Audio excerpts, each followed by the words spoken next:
Joe Rogan Podcast, check it out. The Joe Rogan Experience. Train by day, Joe Rogan Podcast by night, all day. Hello, Jim. Hello. Good to see you again, my friend. I am thrilled to be here. And now we know that you had COVID. I had COVID. And you shook it off like it was I nothing. shook it off. I mean, I didn't need those monoclonal. I mean, you're a weak person, And Joe. compared to you? If you were like me, you wouldn't need that stuff. I wouldn't need anything. I was You out didn't even know there. you had it. I had it. I was out there spreading it. Unaware that I was spreading it. I feel so bad. Wow. I was wearing a mask. Most people, I don't think that works. Most Yeah. people did that. Most people are out there spreading it. I mean, what do they say? Like the people that don't show any symptoms, the asymptomatic folks, they were in the high 40%. Wow. That's Yeah. a lot of people. It's crazy. Yeah. But this is not like even PCR test, right? Because one of the things that, as of December 31st, I believe it's the CDC put this regulation in place. They stopped using the standard PCR test for COVID because there's too many false positives. They catch people with influenza, other coronaviruses, common colds were testing positive for COVID-19. Now, do you feel a certain responsibility?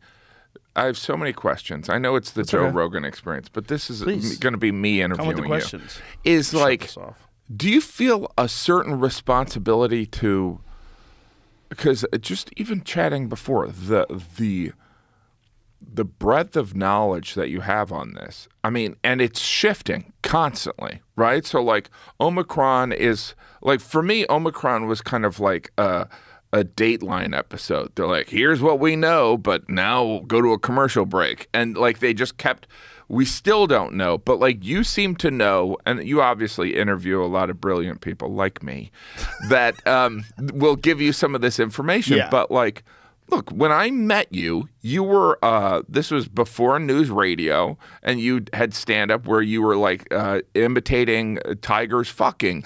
How do you go from that to like, you know, like, particularly on COVID, because the information's changing. How can Yeah. you stay updated? I don't know. It's a strange path. Yeah, right. It's I mean, it's not a path that I took on purpose. That's Right. that's what's weird about it. well, you've always had a curious mind. Yes, I've always All been comedians. curious. Yeah, I think so. Yeah. For the most part. But with not just with COVID, with pretty much every discussion that I have with people that's about something that's fascinating to me, I just have a very unusual memory. And Yeah. I also I have this. I have this unique opportunity to pick people's brains and Yeah. to have these conversations with people where I can ask them these questions. Right. And it's invaluable. Here's my other main question that I've been dying to know. How do you, because in the entertainment industry or creative people, we all know that, you know, there's the drive, but the downfall is ego. How have you navigated this empire where you now own 3/4 of Texas? And how have you managed to not succumb to like some Shakespearean story of where hubris, do you know what I'm saying? Like, I how know have what you you're not saying. self-destructed where you're like, you know what? I go on my meth bender. You know what I mean? Like, you don't do any of that. No, I exercise really hard. That's the big. I'm not like sounds like bullshit, but that's really what it is. That grounds you, though? Yeah. Because the training that I do, the martial arts stuff and Yeah. the kettlebell stuff and the strength and conditioning work, it's so hard that Yeah. everything else is easy. And then I do like ice baths and saunas, and they're so hard that everything else is easy. And so Yeah. that's where I struggle. I struggle in those areas so that I don't like have this existential angst in the rest of life. Well, all right. So we strip away. We take. What if I stole your kettlebells? What if I? What would Joe Rogan be like without the exercise and the Instagram a close up of a sweaty face? I worked out today. I didn't want to, but I did it. What would you be like without that outlet? You'd be filled with anxiety. I'm not good if I just take a couple of days off. If I take a couple of days off, I get weird. You'd be fatter than me, you think? For sure. You'd be. You're superior. I got COVID. I didn't even notice it. But I didn't get the original COVID. I got the Omicron. The new version. Yeah. I got, It's like Gallagher 2 of COVID. Right. I got it's like a crypto version of it. I didn't get I got one of the crypto, like when you're on your Coinbase account, you're like, who's buying this shit? You got New Coke. Yeah, I got New Coke. I got New Coke. Remember New Coke? That didn't last, did it? And is some of it, is it yoga? Do you meditate? Yeah, it's all those things. Yeah. I do a lot of my meditating while I'm in the sauna. Yeah. I used to listen to books on tape in the sauna, Yeah. but I realized it's actually beneficial to my head to just have nothing and just go in Right. there and sit and think. And Yeah. so for 20 minutes every day, I'm just sitting and thinking in this fucking oven.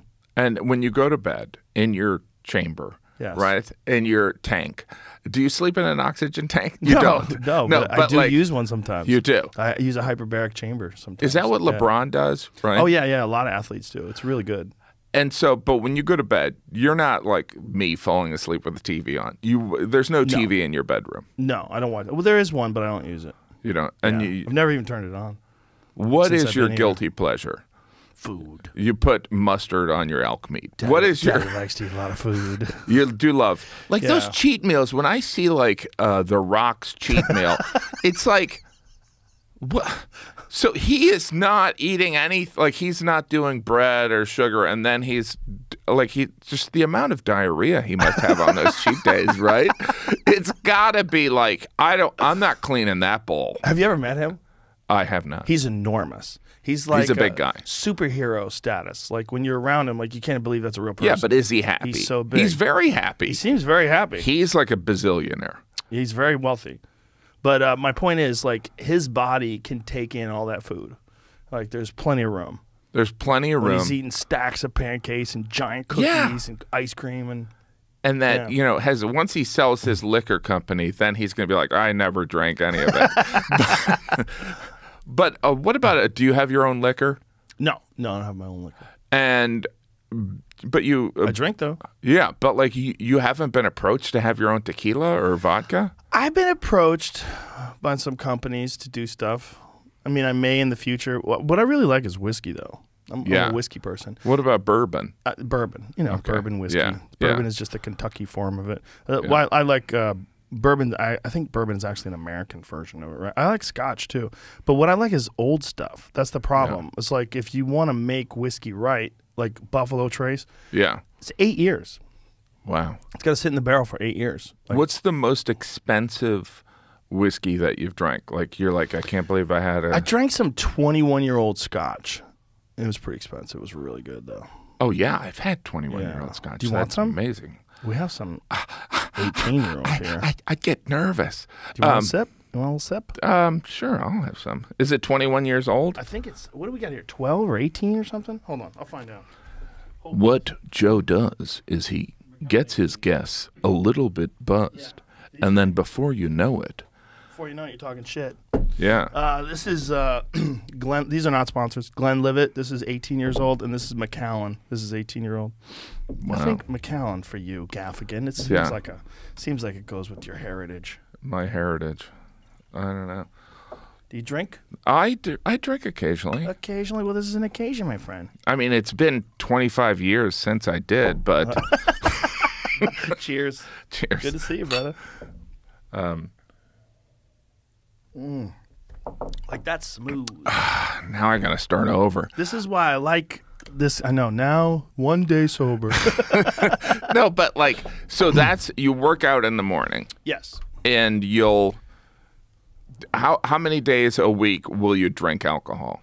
It depends on how many podcasts I do and what kind of animals are in here. Like if comedians are in here, they like to drink. Yeah. I like to have one drink before a show, just to kind of get loose. How many more years do you think we have with Bert Kreischer? I mean, I love Bert. I love Bert. But it's a good question. He is kind of he's a machine, but it's the He's machine. a science project. The machine has been running at full throttle for a while. And there's sand in the gears. No, I mean, honestly, we love Bert. I love him to death, but Tom is his best friend, and Tom and I have had conversations where we express concern, and I'm like, I don't know what to do. I mean, you can't That's one of the reasons why we did Sober October. We had this big competition. It was to save Bert. Yes. No, really? 100%. Oh, my gosh. Yeah, it was to save Bert because we thought he couldn't take a month off. In fact, his doctor was nervous about him taking a month off. Because he thought there might be a shock to the system? Yeah. Well, that's alcohol interesting. and benzodiazepine are the two drugs that are the most dangerous to just quit cold turkey. Those are two drugs where people die from. Now there's alcoholics listening. Well, Joe said, keep drinking. Keep going. Well, you're supposed to wean yourself off of it. And you're supposed to, when people detox from alcohol, they do it under medical supervision because it's very sketchy. It can be really dangerous for your body. Wow. Your body, I believe that's what killed Amy Winehouse.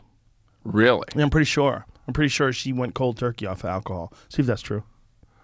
I'm pretty sure, though, because she was a really bad alcoholic.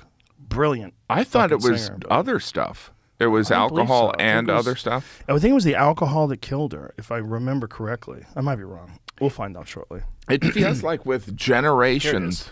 Found dead inside her London apartment. Multiple investigations have concluded that Winehouse died of alcohol poisoning. Oh, wow. So she drank too much. With a coroner's report after her death revealing that Winehouse had a blood alcohol content of 0.416, more than 5 times the legal limit to drive. Yeah, but I bet she did that all the time. Yeah. No, my father, and that generation, they could put, my dad... They could put it away. My dad, I thought this was normal. My dad would get home from work, have a vodka, and then after dinner, he'd have a scotch. I thought that was normal. Yeah, I thought that was normal, too. But that generation was like, boom.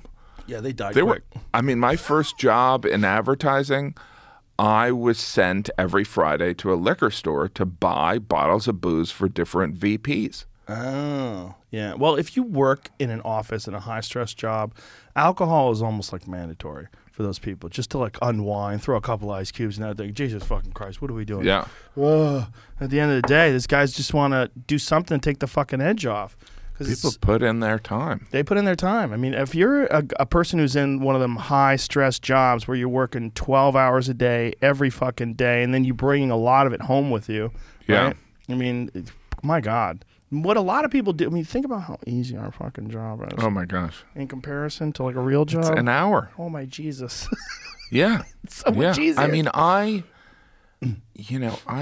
spent 5 days because of course all shows got reshuffled. So my October, November, and December were really intense with tour dates, and so I was in Seattle, and I would do my shows and go back to my hotel room. And just write. And, it was, I just can't articulate how much I loved it. That's awesome. It was just performing and writing is just so incredibly rewarding. I know your point is compared to people that are mixing cement. It's so easy, but it's also the level of stress and the amount of time. Yeah. We don't have to be around people that much. It's only a couple hours a night. It's just all right. We do eat a lot of shit on the way up. Yeah. You know what I mean? But that is definitely an issue. It weeds out people that aren't absolutely determined to make it because it's so difficult. Yeah, it doesn't make sense. I remember at one point my brother-in-law was I was doing spots in the city, and he was like, what do you get paid for these spots? And this was true at the time. I was like, $8. And he goes, you get $8 to work? And I'm like, yeah. And he's like, and I'm like, but it's 15 minutes. And he's like, wait a minute, you get $8? That was, then now people get compensated more for a spot in the city, but it was $8. Yeah. And that's how it was at the store too. And you didn't care. Yeah, you didn't care. Well, the ultimate goal was to get road work, to really get a gig, to be headlining at the weekend at an improv. Oh my God, I'm really there. It's my name on the marquee. Holy shit, people are coming out to see me. And that is it feels unattainable to people that are just starting out. The idea that one day someone's going to come see you. Yeah, it was I remember Geraldo was he wanted to tour, and I was like, I just want to be a writer on Letterman. That's all I wanted. And so, the notion of touring, look, we live in a day and age where people are putting out multiple specials. I remember Dennis Leary did his No Cure for Cancer, there was no expectation that he would need to do another one. Right. Well, Kinnison, he had that one HBO special that was his really good one. And he had the Rodney Dangerfield spot that he did. And then, he had a couple afterwards that they're kind of fucking, he was doing coke and partying. Yeah. It really wasn't the same. Yeah, that one special. Sam Kinison. If you want to see what Sam Kinison was like when he was really good, it's that one HBO special. And there was, with the exception of Carlin, no one was doing the hourly thing. He was the unusual exception. He was so unusual because he was doing a new one every year. I always think it's so funny how Carlin is so revered, but obviously all comedians respect him. But like when he was around, I don't think he got enough respect. You know what I mean? He was probably appreciated for the, words you can't say on television, but like he was pumping out some really serious stuff. Yeah. And I think the audience didn't really like some of the shit he was saying. Do you know what I mean? Like, all these rich people in the audience, he's like, we should turn all the golf courses and give them to homeless people. People are like, wait a minute, we paid to get in here? You know what I mean? Yeah. Well, he definitely had a lot of counterculture in him, a lot of rabble rouser, and he has some great bits to this day about diseases that people keep reposting. Yeah. Oh, there's not a week on Twitter where he doesn't have some, clip that really kind of captures the moment. Oh, how many specials did he have? Let's just guess. 15? I think he had 20. 20. Probably. I think he did one for every year at the peak of HBO. When HBO, to get a special on HBO, it was a standard. And I remember I saw in an interview, maybe this is that he tried the sitcom thing and it didn't work, so he stuck with stand-up. I don't know what there's Carlin experts that were probably could explain a lot better than me. He had some really good interviews, and God, I wish he was alive while I was doing the podcast where I could have interviewed him and talked to him. Maybe he was in the beginning. What year did he die? Everything's a blur now. Everything was 6 years ago or 4 years ago. I want to say he died like 2011? 2008. 2008. Wow. So it was actually before the podcast. So, but if I had the opportunity to talk to him, I would have definitely talked to him about his creative process. But there's some pretty good interviews where he talked about that. Oh, yeah. No, I remember. I'm trying to just turn off my phone because I'm an idiot and I didn't turn it off before. Look at all these specials. Yeah.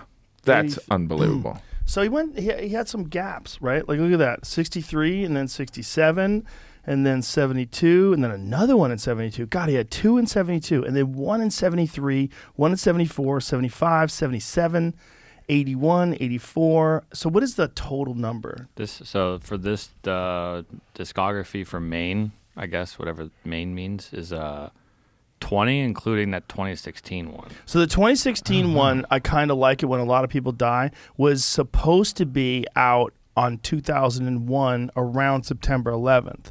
But it was literally scheduled to come out right after September 11th. And the name of it, I kind of like it when a lot of people die. That's fucking obviously a bit of an issue. Yeah. But so many HBO specials. I don't know Look if at it was that. separate from that. Oh, too. I always thought it was every year. That's so interesting. I thought it was every year. I felt like it was too. First 12 specials. Huh. So those are HBO specials, and what are the other ones? Are those albums? So yeah, I guess that'd be audio albums maybe, because there's also television and film appearances in there. Scroll down, where you just had up, where it said scroll down. So what is that? Television. Yeah. Oh, okay. So these are different. Okay, and then scroll down a little further. So these are all spots on television shows, and then scroll down a little further, and these are the HBO specials. Yeah. And then written works and audiobooks. Wow. A lot. Yeah. I know that he went through a period he dealt with, you probably have interviewed Kelly Carlin, probably. I haven't. I've spoken to her on Twitter. I don't know her at all, but like I know that he struggled with some addiction and stuff like that, but he had a pill issue for a while. Really? Yeah. I remember I was probably 93. I just started stand up, and he went on at the original Improv on 44th Street. And I remember he had a tape player, and he had a piece of paper where he, like a cassette recorder, and he had these notes, and he had punchlines underlined. I mean, granted, this is 30 years ago, so maybe I'm remembering some of it wrong, but I remember thinking, God, that is just, the detailing was so impressive that, and you can see it in his writing. Yeah. I mean, the wordsmith is just so extensive. Yeah, he would write out his entire special, word for word, and then he would just kind of tighten it up. Yeah. That was how he did it. And he would write sober, and then he would punch up on marijuana. He would smoke pot and punch it up. Wow. Yeah, that was his move. Brilliant. I saw him bomb in front of my roommates in New Hampshire in 1988, 1989. Yeah. I think he went through a rough patch a couple of times in his career. I think with new material, it's like American stand-ups versus like British stand-ups. There's such a necessity to kill in America. Right. Like, you can't be bad for a moment. That's why I was so impressed when I saw Chris Rock once at the Comedy Store, just fearlessly like, what else? What else? And he didn't get laughs for like 10 minutes. And he's like, okay. And then he got off stage completely unfazed. Like, I would be like, get me heroin, something. And but the whole thing of Carlin, just the volume was insane. And also, you have to risk bombing. Yeah, he didn't work out either. Like, he didn't go to comedy clubs and practice. That was actually part of one of his routine. He had this routine called and fuck this. And it was like everything was fuck this and fuck that and fuck comedy clubs. He literally said fuck comedy clubs. Like, I don't have to work out in comedy clubs. And he would just go. And when I saw him in New Hampshire, he went on stage with a legal pad, a yellow legal pad. And he had all his stuff written out and he put it down. And my roommate was like, why is you reading his jokes? I was like, because they're new jokes, you fuck. And I think it's weird because do you ever have like younger kids at your shows? No. No, you don't have like a 15-year-old boy? No, that's not legal. Okay. What do you mean? It not actually legal? might be legal here. In Texas, a lot of shit is legal. I just found out in Texas, you can bring a child to a bar, and as long as the dad is with the child or the mom is with the child can have their first drink. Really? Yeah, at a bar, like a kid. Like, you bring yeah, an I mean, in 11-year-old. Ireland, there's kids in all the bars and stuff. Yeah. And also, when we were kids, it was like, Oh, yeah. it was like not that big of a deal. Oh, no, I went to my father's bar when I was like 5 years old. Yeah. Yeah. And so, I can't even remember. What's in this that you gave me? Whiskey. Scotch. It's like, It's good. what we do Yes. is we have these bottles of scotch, and what we do is we just start talking lace shit. them with heroin, and then comedians watch. come in, and we'll just give them just like a sip of it, and they'll just watch. freak out. How long did you take off during this pandemic before you, like, with no stand-up at all? I did some drive-in shows. Those are wild. I mean, Did you do them with Bert? no, it's like it was kind of like dry humping. You know what I mean? It's just, and it's like, that's a throwback from when we were teenagers, right? It's a good way to put it, though. But it was, I did a couple of them, and I was grateful for them, and I'm sure the audience hopefully had a good time, but it wasn't stand-up. It's a little something to, like, remind people what it used to be like to go out and to see a show, but you're in your car, you don't have to worry about catching anything. And so, but to answer your question, I went a good year and a half. Wow. A year and a half. Yeah, I mean, I was supposed to do one of Chappelle's weekends. Everyone got COVID, so I couldn't do that. And then I was in Vancouver for 4 months working on a movie. So I went a year and a half, and I was doing these CBS Sunday commentaries for the first 22 weeks. But I didn't really write stand-up. So, like, Because my thought was no one's going to want to hear about this pandemic, so I'm not going to write about the pandemic outside of these CBS Sunday commentaries. So then when I started writing, it's like, we don't have control of what comes out. I had some of this pandemic stuff that ended up in Comedy Monster, but I didn't have an expectation of doing material on the pandemic. Did you? No, I mean, I think I never have expectation about doing material on anything. It's just like if there's a bit I enjoy doing that seems to be working and makes sense, then I just start doing it. But if I had no material on the pandemic, I'd be happy with that. Yeah. But my God, I fucking talked about it so much. I mean, of course. I'm so exhausted talking about COVID. Yeah, no, I miscalculated. I thought that it was going to be similar to politics, where we consume all this politics all the time, that when people get into a comedy room or a theater, they're not going to want to hear about it. But I think that the pandemic has been so truly traumatic, not just the pandemic, the whole experience, that we're going to be digesting this for quite some time. Oh, yeah. And there's going to be a lot of anger. There's going to be a lot of anger at a lot of the businesses that went under. There's going to be a lot of anger at the politicians, how they handled it, and medical professionals, and whether or not early treatment options were pursued correctly. There's going to be a lot of anger, but there's also a lot of opportunity for humor. And people love that escape. They love the ability, like if you crack a good one about COVID, they have this ability to let off some steam. Well, I also think there's a lot of, particularly through the pandemic, and it's just generally kind of my approach, I think, is that humans are pretty dumb. Like, we're generally, not only are we dumb, we think we're smart. Yeah, there's a lot of that. That's the worst part. That's the saddest thing ever, when a really dumb person thinks they're brilliant. Right? It's not the saddest thing ever. It's the saddest thing ever when a child dies, right? Yeah, I mean, it's like everyone... everyone kind of looks at their parents like those idiots. Right. And our kids are like those idiots. Yeah. It's just this generation after generation.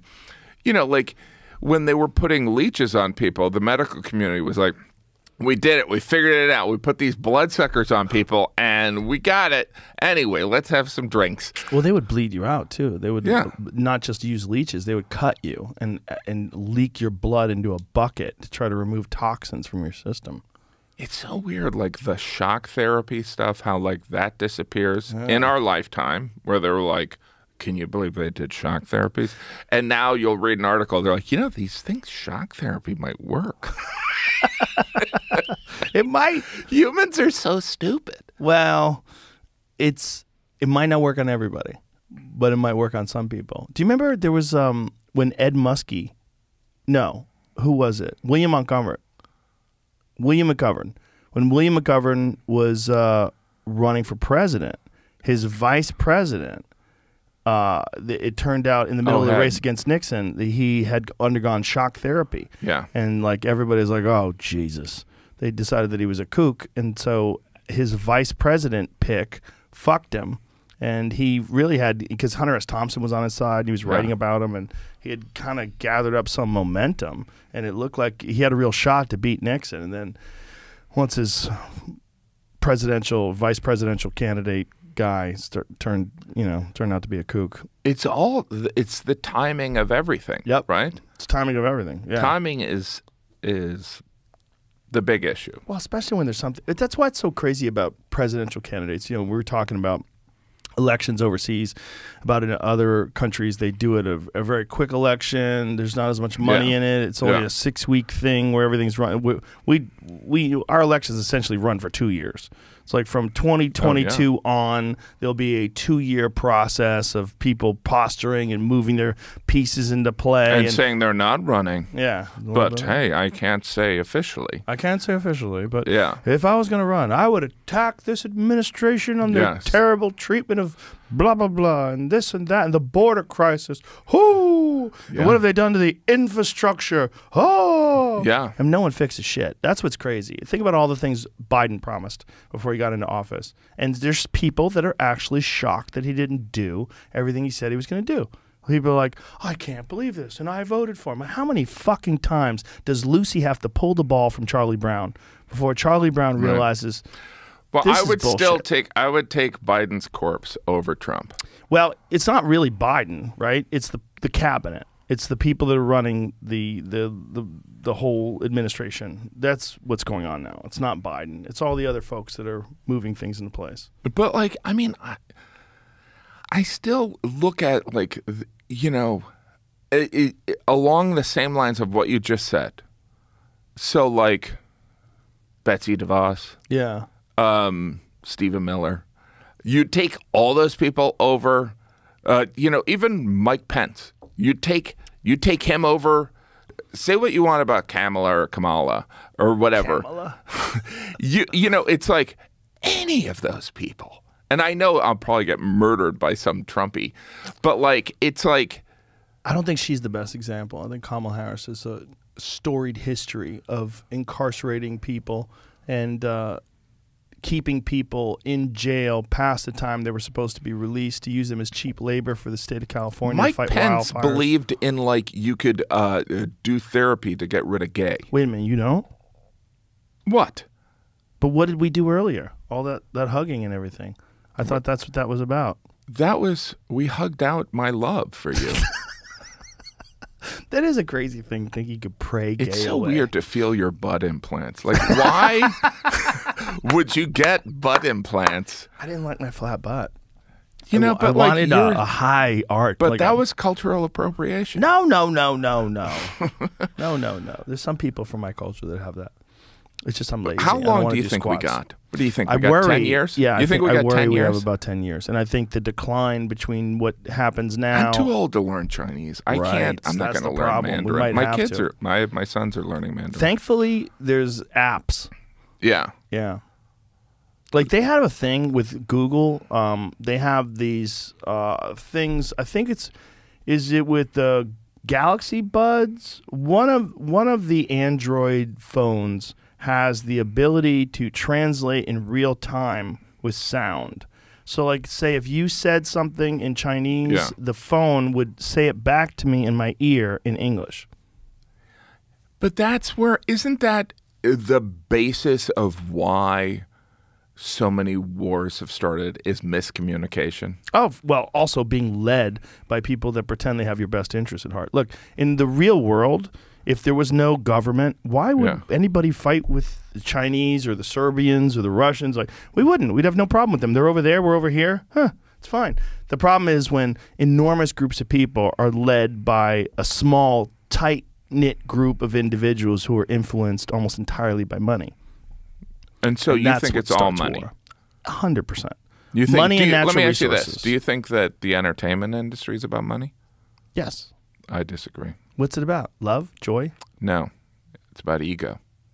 Well, I that think, too. I think whenever people are like, oh, the entertainment industry is about money, I'm like, really? Because, you know, Mel Gibson did Passion of the Christ. You could do like 5 of those and make a lot of money. It's not about that. And I think that politicians is here, by the way, I'm destroying my career on this episode. But it's about status. It's about everyone wants to be in the restaurant and be greeted with warmth, whether it's a restaurant or country club. It's like That's true. and every now and then, someone does something like Mitch McConnell. You know, he's going to go out to dinner in Kentucky, and he's going to be harassed by a Trump supporter. Right. And he's like, ugh.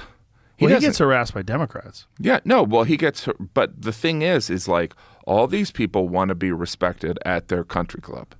They don't care about, the money's not the issue.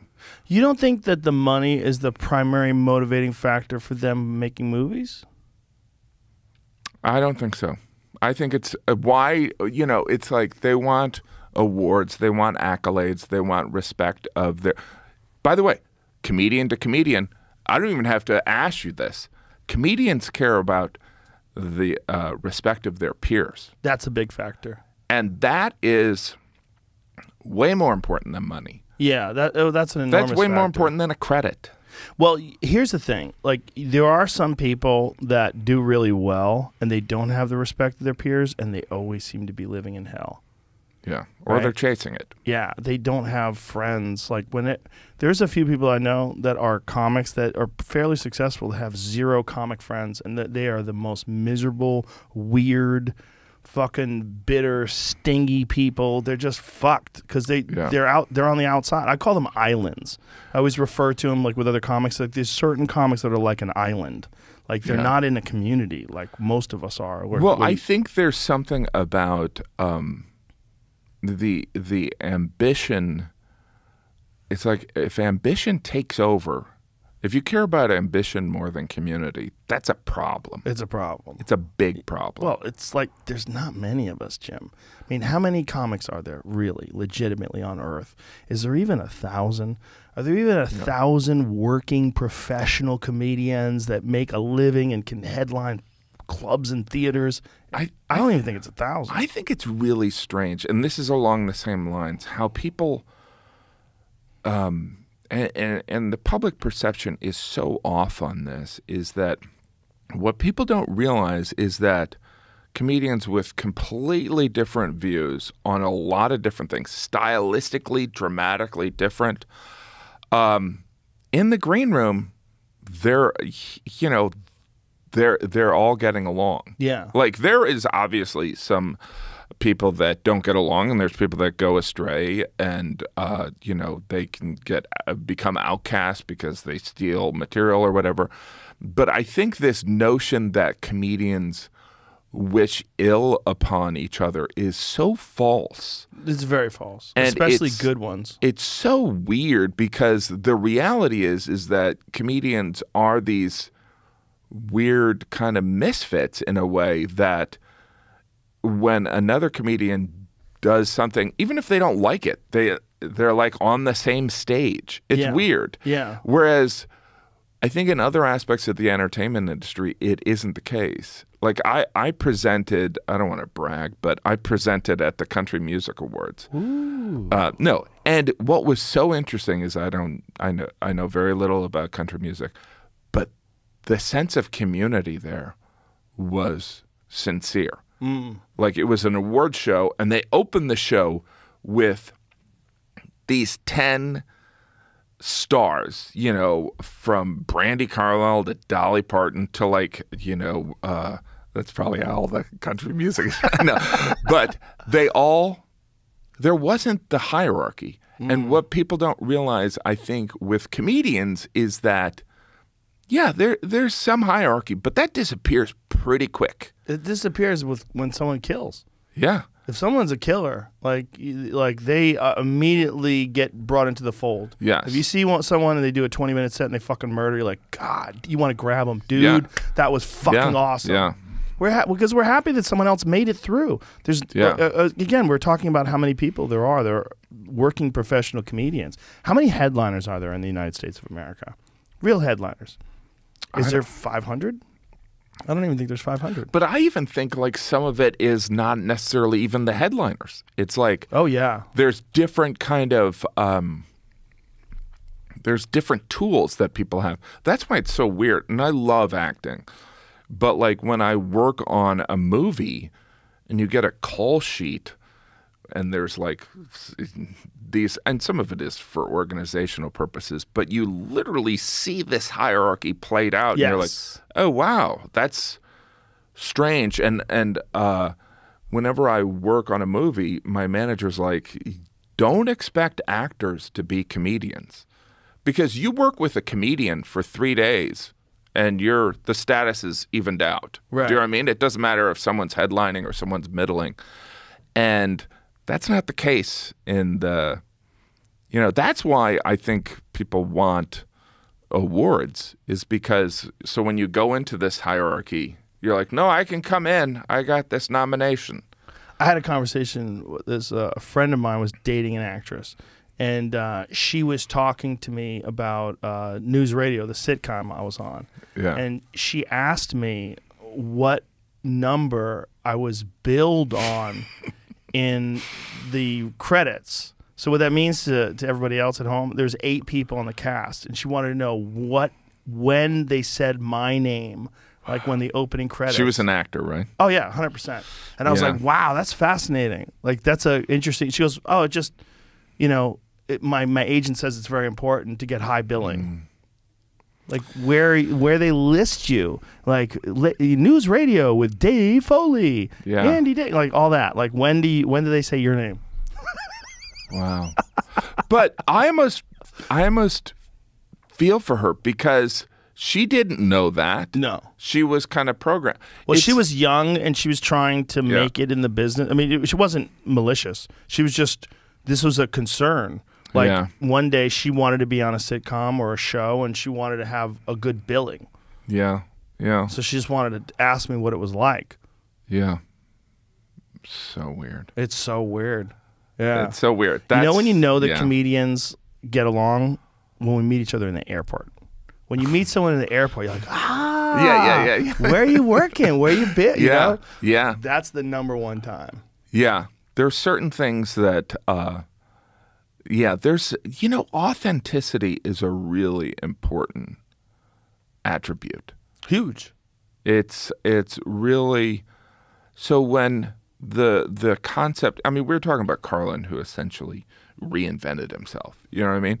But like, comedians are on this journey to find their more authentic selves. Yeah. And it's all, stand-up comedy is all self-assignment. It's like Comedy Monster is my 9th special. But no one's saying, hey, can you do another special? It's like, you decide when you're going to do it. It's all selfish. It's similar, it's similar to what you've created. No one said, hey, like people like to think, oh, there's someone back there saying, hey, Joe, here's what we're going to do. We're going to move to Austin. You're going to open a comedy club. You're going to do this. There's no one doing that. It's you. Yeah. It's you. Not only that, there's a lot of people telling me don't do that. Yeah. All the people that, like, when I get this big Spotify deal, then I'm like, I'm going to move to Texas. They're like, no, what are you doing? Don't fuck this up. Like, you have something great going on in Los Angeles. I'm like, it's going to be fine. Like, we got to go. I got to get out of here. I'm like, I'm going to live my life. Like, this is something I do during my life, but I'm going to live my life. And my life, my instincts are, I got to get the fuck out of Dodge. I'm like, this city it's not the same city anymore. It's like it's got a mask on. It got the old LA mask, and behind it is danger and corrupt government and a lack of accountability about the economy collapsing. Like, see ya, I'm getting the fuck out of here. So they were not happy with that. Like, there was a lot of people that were very nervous. The people that, profit off of the show. But I was like, I'm going. I'm going to do what I do. And this is what my instincts are always, just to do what I do. What do I want to do? I want to get out of here. So I'm going to get out of here. I would never stay just because like somebody else thought it would be a better idea. I'm like, I think we'll be fine. Yeah. Yeah, it's really interesting that no one, even when you're told you're funny to do stand-up, you have to, not only do you have to get up there yourself, but you also, now it just sounds like I'm patting myself on the back. No, but it's true. It's like you have to also, when the crowd more or less says, I hate you, you have to still do it. Yeah, you have to, well, they hated me, but one day you'll see it. It's a form of mental illness. Oh, 100%. If you don't have mental illness, there's no way you're going to make it. Because you're going to have to get past the bombing. The bombing should be enough pain to force anybody out of the business. I always say that bombing is like sucking 1,000 dicks in front of your mother. But I think that's not true. Because there's got to be a guy out there who would like to suck 1,000 dicks in front of his mom. Right. There's got to be a guy out there who be like, see this, Mom? 999. This one's for you. You fucking raised me wrong. But no one wants a bomb. No one. No one wants to say jokes that they hope get a laugh and then they fall flat. And by the way, the term bomb is a gentle description of public humiliation. Yes. It is full, wholesale. It is, it occurs where there are people that look at you with a level of disgust. By the way, I was on a plane next to Chris Christie, and it was interesting because I was thinking about him, and people were getting on the plane, and people were very polite, but I was like, this guy, so many politicians, and he's a fighter, but so many of these politicians, maybe they almost crave kind of like saying something that the audience doesn't like. Do you know what I'm saying? So, like the shock. Yeah. So comedy, some of it is surprise and shock. But like I was sitting next to him and I'm like, he's a fighter. Most of these politicians, do they get off on the groan that the comedian sometimes gets? Like when you say something and the audience is like, oh, but you did it for yourself. Yes. Do you know what I'm saying? Yes. And I obviously do it to a much lesser extent than you filthy comics. But do politicians get off on that? I think it's probably a contrarian thing. It's probably a human nature thing. Like people like saying things that other people don't want to hear, especially if they can be proven right. Wow. Yeah. Well, that guy single-handedly made me not scared of COVID. When he survived. Oh, yeah. I'm like, he survived? I'm fucking fine. I'm like, dude, but I'm going to cruise right through this He shit. also got all the good stuff, right? Everybody should get all the good stuff, Jim. That's what's going on. That's why you're what's running for fucked up. governor of Florida. Yeah. Well, DeSantis is doing a great job. I'm going to run for, like, Arkansas, something where no one else votes. Somewhere easy. But then you're moving to Arkansas. That's what Bill Clinton did. Well, but he was from there. Barely. Barely? Was he? Yeah, he was raised in Hope, Arkansas. Really? Yes. That's a place? Yes.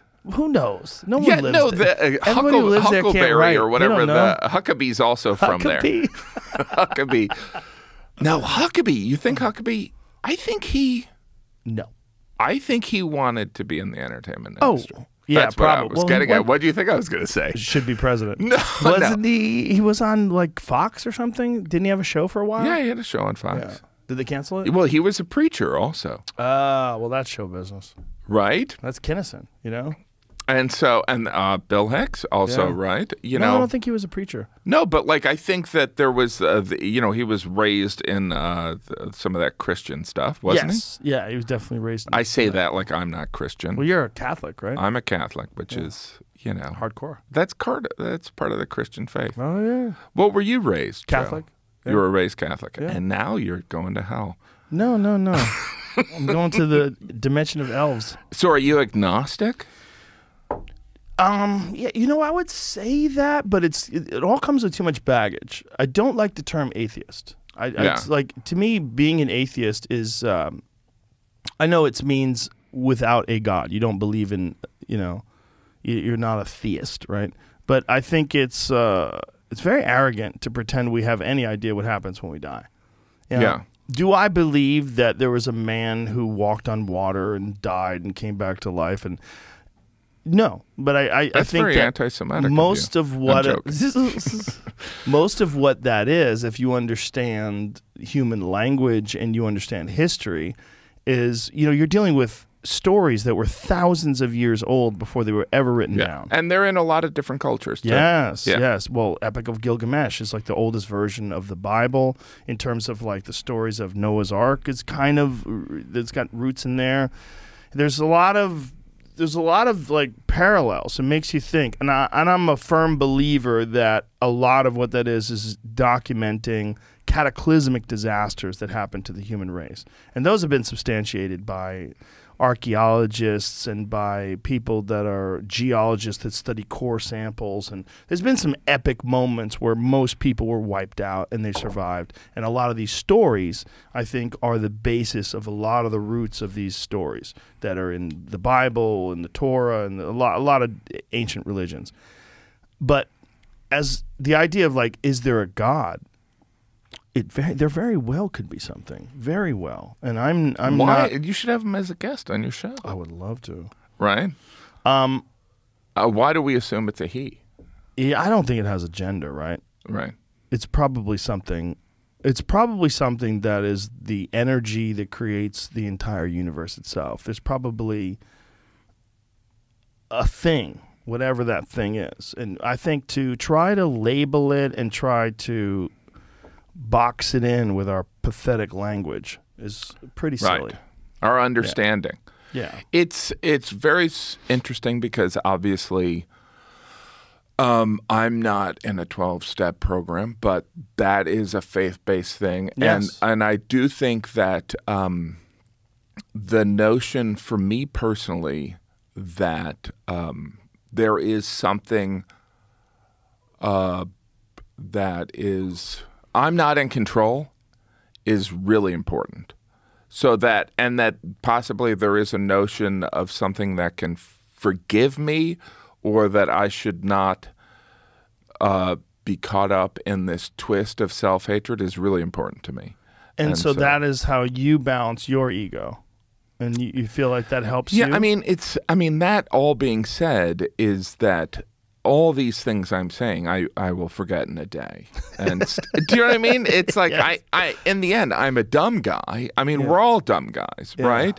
But, yeah, I mean, and I think that's why it's so impressive what you've built, and you have not self-destructed. There's no indication of self-destruction. There's, I mean,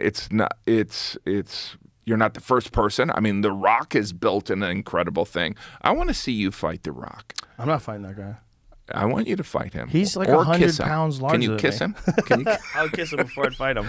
But I do think it's fascinating because among comedians there is this self-destructive tendency. thing. Yeah. Yeah. Well, it's not. It's not mandatory. You know, it's not something that's unavoidable. You can avoid it. It's, you know, the idea that it's self-destruction is inheritive. It's inherent to whether it's rock and roll or art or comedy or even actors. Yeah. I just think it's so hard to not be. It's very, I mean, with rock stars, my God, I mean, how many rock stars have self-destructed? They're on that stage jamming out and everybody's screaming they love them, and then silence, and then they're alone. And then they want to be surrounded by people that keep feeding them that love. And then they go to a bar and they meet Lady Gaga, and then... Oh, that movie? I didn't see it. I saw the first 5 minutes. Yeah, it's a crazy world. It's also one of the things about being a comic or any entertainer that becomes very successful is there's not much of a blueprint for you to follow. No, and the blueprint changes. So when people ask for advice, you're like, you know, what worked 6 months ago is not going to work. Right. So even your relocation to Austin to this address, which I'm going to announce, no, is that doesn't apply to now. No. You know, you know, like I remember in stand-up starting, you know, like what I did, like when I did open mics, there was no audience. There weren't even bringer shows, really. Right. It was like you were performing in front of other mentally ill people. It was like... There would be a few audience members, like 10. You know, maybe an alcoholic who was drinking at 5 p.m. Yeah. But, and you know, like the Boston scene that you started in doesn't exist like that. It doesn't exist like that, but I've heard it's made a comeback. I've heard there's a good scene it's a there. new iteration of yes. it, but no, I mean, it doesn't exist like it that did Boston, you know, that was legendary. Yeah, right. It was very, very unique. It was very unique in that there were so many world-class comics that all lived in one place and would headline in these areas like every week. Yeah, and they make so tons unusual. of money And do it all in Coke. Yeah. That's the only place I've ever been offered to be paid in Coke. Wow. They would go, do you want cash or Coke? Or a little bit of both. I'm like, just give me the money, man. Wow. Wow. Yeah. That was Nick's Comedy Stop. There's some places that were, I mean, allegedly, I don't know for sure. I could never say this in court. Fully run by the mob. And, you know, they had these wild ties to organized crime, and they were running comedy clubs, and I'm sure they were moving money around and stuff. It's crazy. But it was awesome. The people that were there, the comedians, they were so talented. They were so good, and they never changed their material, ever. Right. They didn't need to. No, they didn't do any specials. None of those guys did specials. and all those guys had an hour that would fucking shake the foundation of the building. Like Don Gavin, Steve Sweeney, and Kevin Knox, and there were so many of those guys. Mike Donovan, they were monsters. They were monsters. Kenny Rogerson. Yeah. I remember watching them going, how does the world not know about these fucking people? Like they were as good, if not better, than anybody that was on Evening at the Improv or HBO, and they never left. They stayed in this one town, and there was so many clubs they could work at that they had no desire to leave, and they would leave. They would go to other places, and the other places people wouldn't know them, and they wouldn't get the same reaction. So they'd come back to Boston again. Yeah, but isn't that? It's a trap. It is a trap, right? It's a trap. Yeah, it's a trap. Yeah, they could have been world class everywhere, and they chose to not do that and to stay within the confines of the comfort of their playground. Which is almost the upside down version of you being able to go to Austin, right? Right. So you going to Austin, you're like, I can go where I want, and I'm going to go here, and them not leaving Boston, it's similar. Like, look, I grew up in a small town, and there were people that, when I moved to New York, were kind of like, how'd you get that? And I'm like, you can move there too. They stopped asking for a passport. They thought you found a ticket somewhere. There is something, there's the comfort they enjoyed. They were also, partying their ass off, but you have to, I guess you got to make yourself uncomfortable, don't you? Oh, it's the most important thing. It's the most important thing. If you strive for comfort, you're fucked. You can't do that. It's not bad to be comfortable occasionally. How do you carry on the lessons that you've acquired? How do you give those to your children? That's hard. That's really hard. Is it nature or nurture? It's both. It's both for sure. I have one kid, my middle kid, who is a fucking straight up psycho. I don't have to tell her anything. She is just so driven and so smart and disciplined. And then I have my youngest, who is really artistic and was less motivated, but now she does a lot of sports and she's more motivated. And then I have my oldest, who is probably like one of the nicest people I've ever met in my life. And I'm like, you are so nice. And the fact that you grew up with me and you've become this incredibly kind and sweet person. So it's like, you can't pick how your kids are going to turn out. You can do your very best to influence them and to give them lessons and to teach them things. But my children grew up wealthy. Yeah. There's no way they're not going to be wealthy. They've never had to worry about whether or not we're going to have food. I remember when I was a kid and we were on welfare, wondering if we were going to have food. Wow. And when you're 7 years old and that's in your head, that fucks with you. Yeah. And it gives you this feeling of, it's not just a lack of security. It's it lights a fire into your ass to go out and do things, because you realize, like, you have to, like, how people used to be in the fucking pioneer days. They had to go get food. There was no stores. They had to go get it. They had to go get the food. They had to either grow food. And there was no air conditioning. There was no air conditioning. Imagine that. That sucks. Imagine being here. Ugh. No AC. No thanks. In the summer. At least we have a river. Jump in the river. Right. Yeah. That's crazy. It's rough. And not only that, they didn't have any mosquito repellent. They didn't have shit. They probably had, like, natural things. What? Yeah, what was New Orleans like? That's probably why everybody's drunk. Yeah.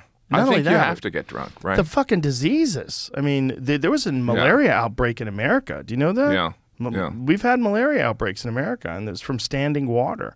And they realized that these mosquitoes breed in standing water. So they eradicated the standing water, and they did a bunch of different things to try to mitigate the mosquito population. But, yeah. All right, here, let's do you're going to do your prediction of what's going to happen in the next 10 years, and then I'll do my prediction, unless you want me to go first. Okay.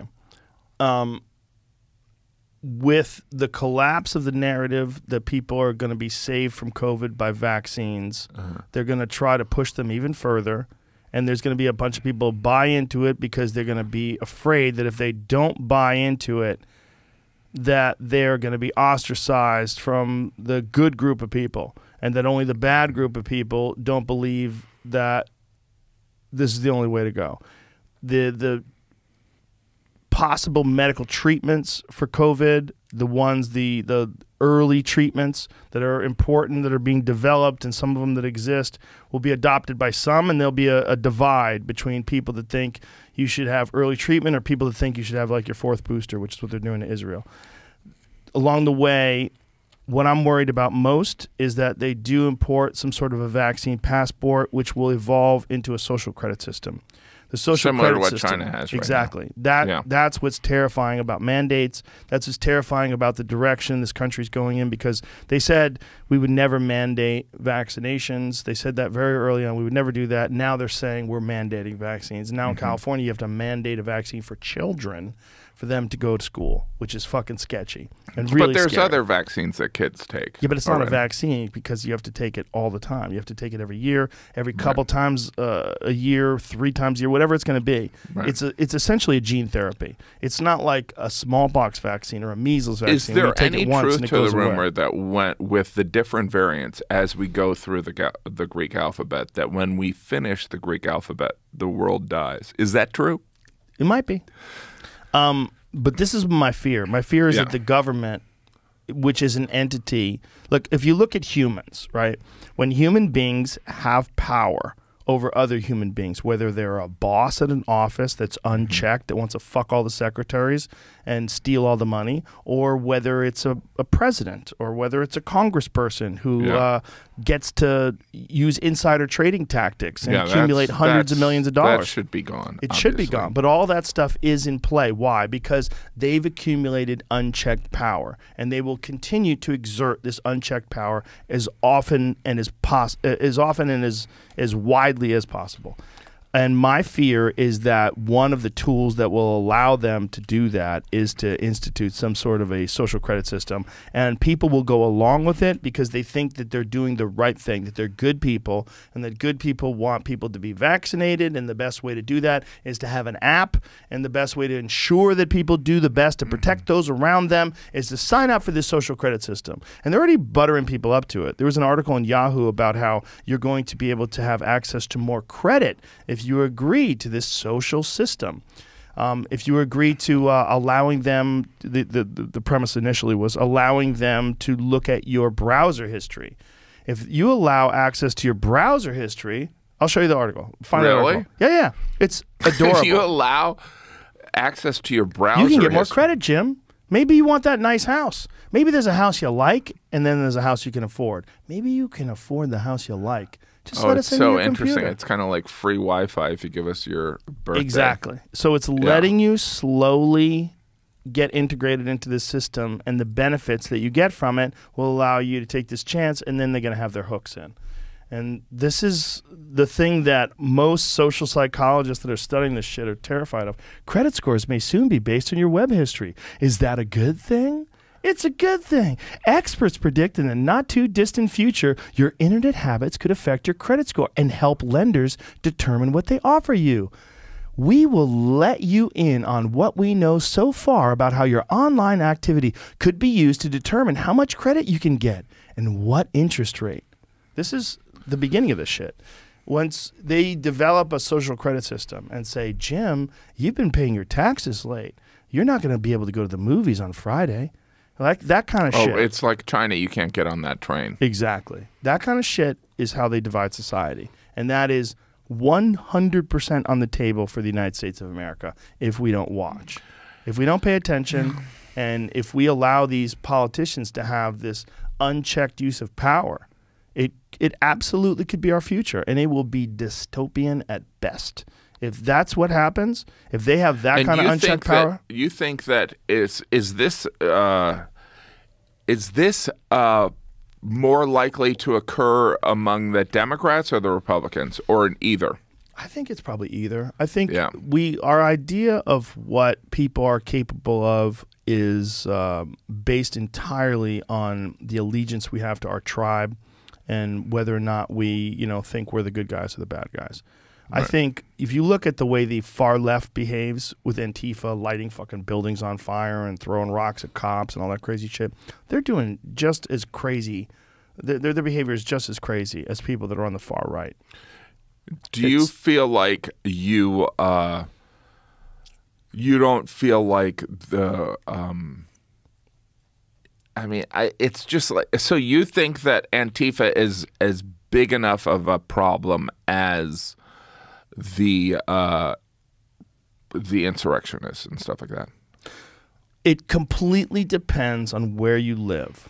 It completely depends on how much power they have. I think if the insurrectionists got to a point where they were supported, like those morons that went into the Capitol on January 6th, right. If they got to the point where they were protected and supported by politicians, and they were if they were described as patriots, yes, and not only that, if they were exonerated of all their vandalism, all the things that Antifa's done, exonerated of their vandalism, said that their protests were mostly peaceful. If they use that kind of rhetoric and they built them up, I think they're all equally dangerous. I think it's a human nature issue more than it is an ideological issue. I don't think there's a good ideology and a bad ideology when it comes to the opposition of power. I think there are tactics and strategies that people will use, and they will use them if they think they're doing it for social justice, if they have fucking blue hair and a Molotov cocktail, or if they think they're doing it because they're patriotic because they have an American flag bandana and a fucking Molotov cocktail.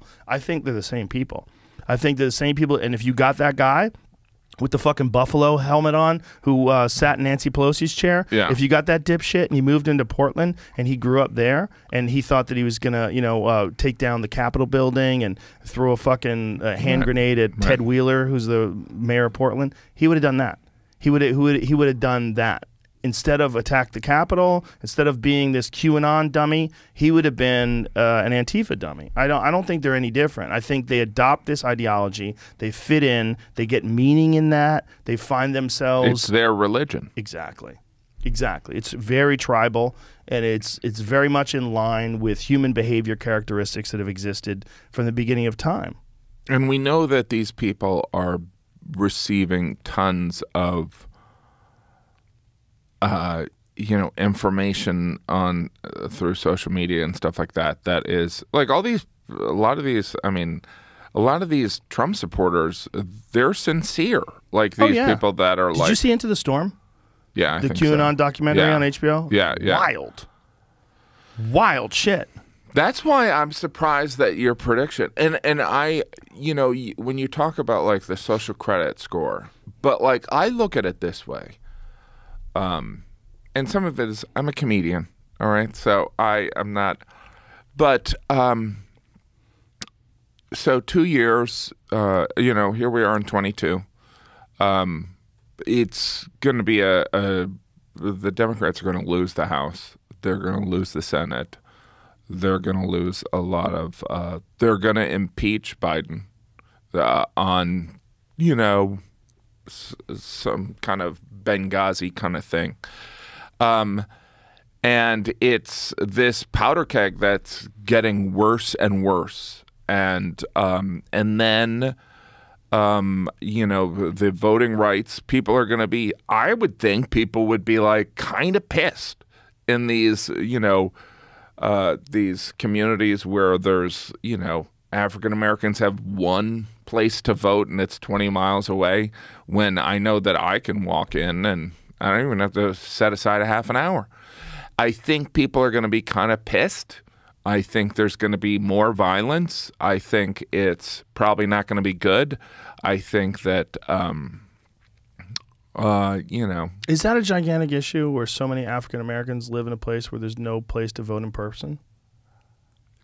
It seems like voting but rights. Is that like a rural thing? Are you talking about rural populations? I think it's like there's certain communities where the access to voting has been limited in numerous states. We know that, right? Well, there's definitely shenanigans on both sides when it comes to voting. Because from the beginning, like if you said to anybody, like, do you think there's ever been an election where there's zero voting fraud? No. Never. Not, I mean, not a I'm not single talking one. about Kennedy winning Chicago. But that is, but that's the beginning of it. That all. was 1960. Right, but you know that the Democrats accused Do you think Bush that of Trump- stealing the election, right? Yes. Yeah, on more than one occasion, and it's like this is a thing that people have But always. like, there's people that think that essentially the Republicans had better lawyers. That's how W won that. Yes, there are people that think that, and Yeah. then with John Kerry in particular, that was another one, right? With Al Gore, that was another one. But there wasn't the storming of the Capitol No. when Trump won. Well, I think that's entirely a creation of social media and the ability to gather up people and do something really fucking stupid like that. And then on top of that, But agent was provocateurs. it all right? Agent provocateurs. Did you ever see But those guys? The guys who were Didn't Trump do a tweet like it's going to be wild? listen, he is 100% a part of why they did that. Now- 100% because Yes. of his influence and because you said you have to be strong and you have to do that. He was compounding upon some other things that were happening. But I also think there was, without a doubt, agent provocateurs from the federal government that encouraged people to go into the federal building, into Capitol building. There's, But why? you know, they have them on video. Why? Because they want to arrest people. They want to catch people doing stuff like that. And they also want to be able to So have you're talking more about the Epps guy, right? authoritarian That- control. that- yeah. that- Have you watched that? yeah, That's yeah. wild shit. So, but like, you're telling me that, and again, it's like, you know, it's so interesting on social media. People are, you can't call them this. I'm like, look, I'm What not are they saying you can't call them? insurrectionists. Well, You know what I are mean? they? If you're storming into the Capitol building with zip Right. ties, these guys had zip ties. Right. Like a What fucking are they? huge What are bundle they? Well, of what them. they're saying is that they would describe them as protesters. Some of them, I think, were Yeah. protesters who got And you know caught there up. were some grandmas and grandpas that were like, Yes. we like Trump. Yes. What's going Yes. on? But there was also some people that were probably legit terrorists. I think that guy And who you was think with the that fucking they were- zip ties. Yes. If that guy found Nancy Pelosi and zip tied her and carried her off, or maybe even executed her, I mean, that's not outside the realm of possibility with some of these fucking people. I totally agree with you. I Yeah. think that like the thing that I find so amazing is that the fact that, and sadly there was 5 people that died, but like the fact that like none of the government officials were killed is like a fluke. Very lucky. Very lucky. Like if they were in the wrong place, the wrong time, they didn't anticipate that, and they thought that they would be held off, so they stayed in the Capitol building and they weren't rushed off into some fucking underground bunker or wherever they put those people. And the wrong people got to them. It's about the wrong people, right? It's like I think that a lot of them were dorks. I don't think the guy with the buffalo helmet. You see when he was walking around the Senate, he's mentally ill. he's got a problem, Yeah. and he's not that smart, and he's he thought he was like being a patriot, and I think there's a lot of them like that. And why were they? But the guy with the zip ties, when Oh, I saw yeah. that, I showed that to someone. I was like, this motherfucker has zip ties. Why do you think he has zip ties? That's to restrain someone. That's Yeah. because he thinks he's going to play cop or good guy or patriot. Or and he's executioner. executioner. He's going to zip tie someone's hands.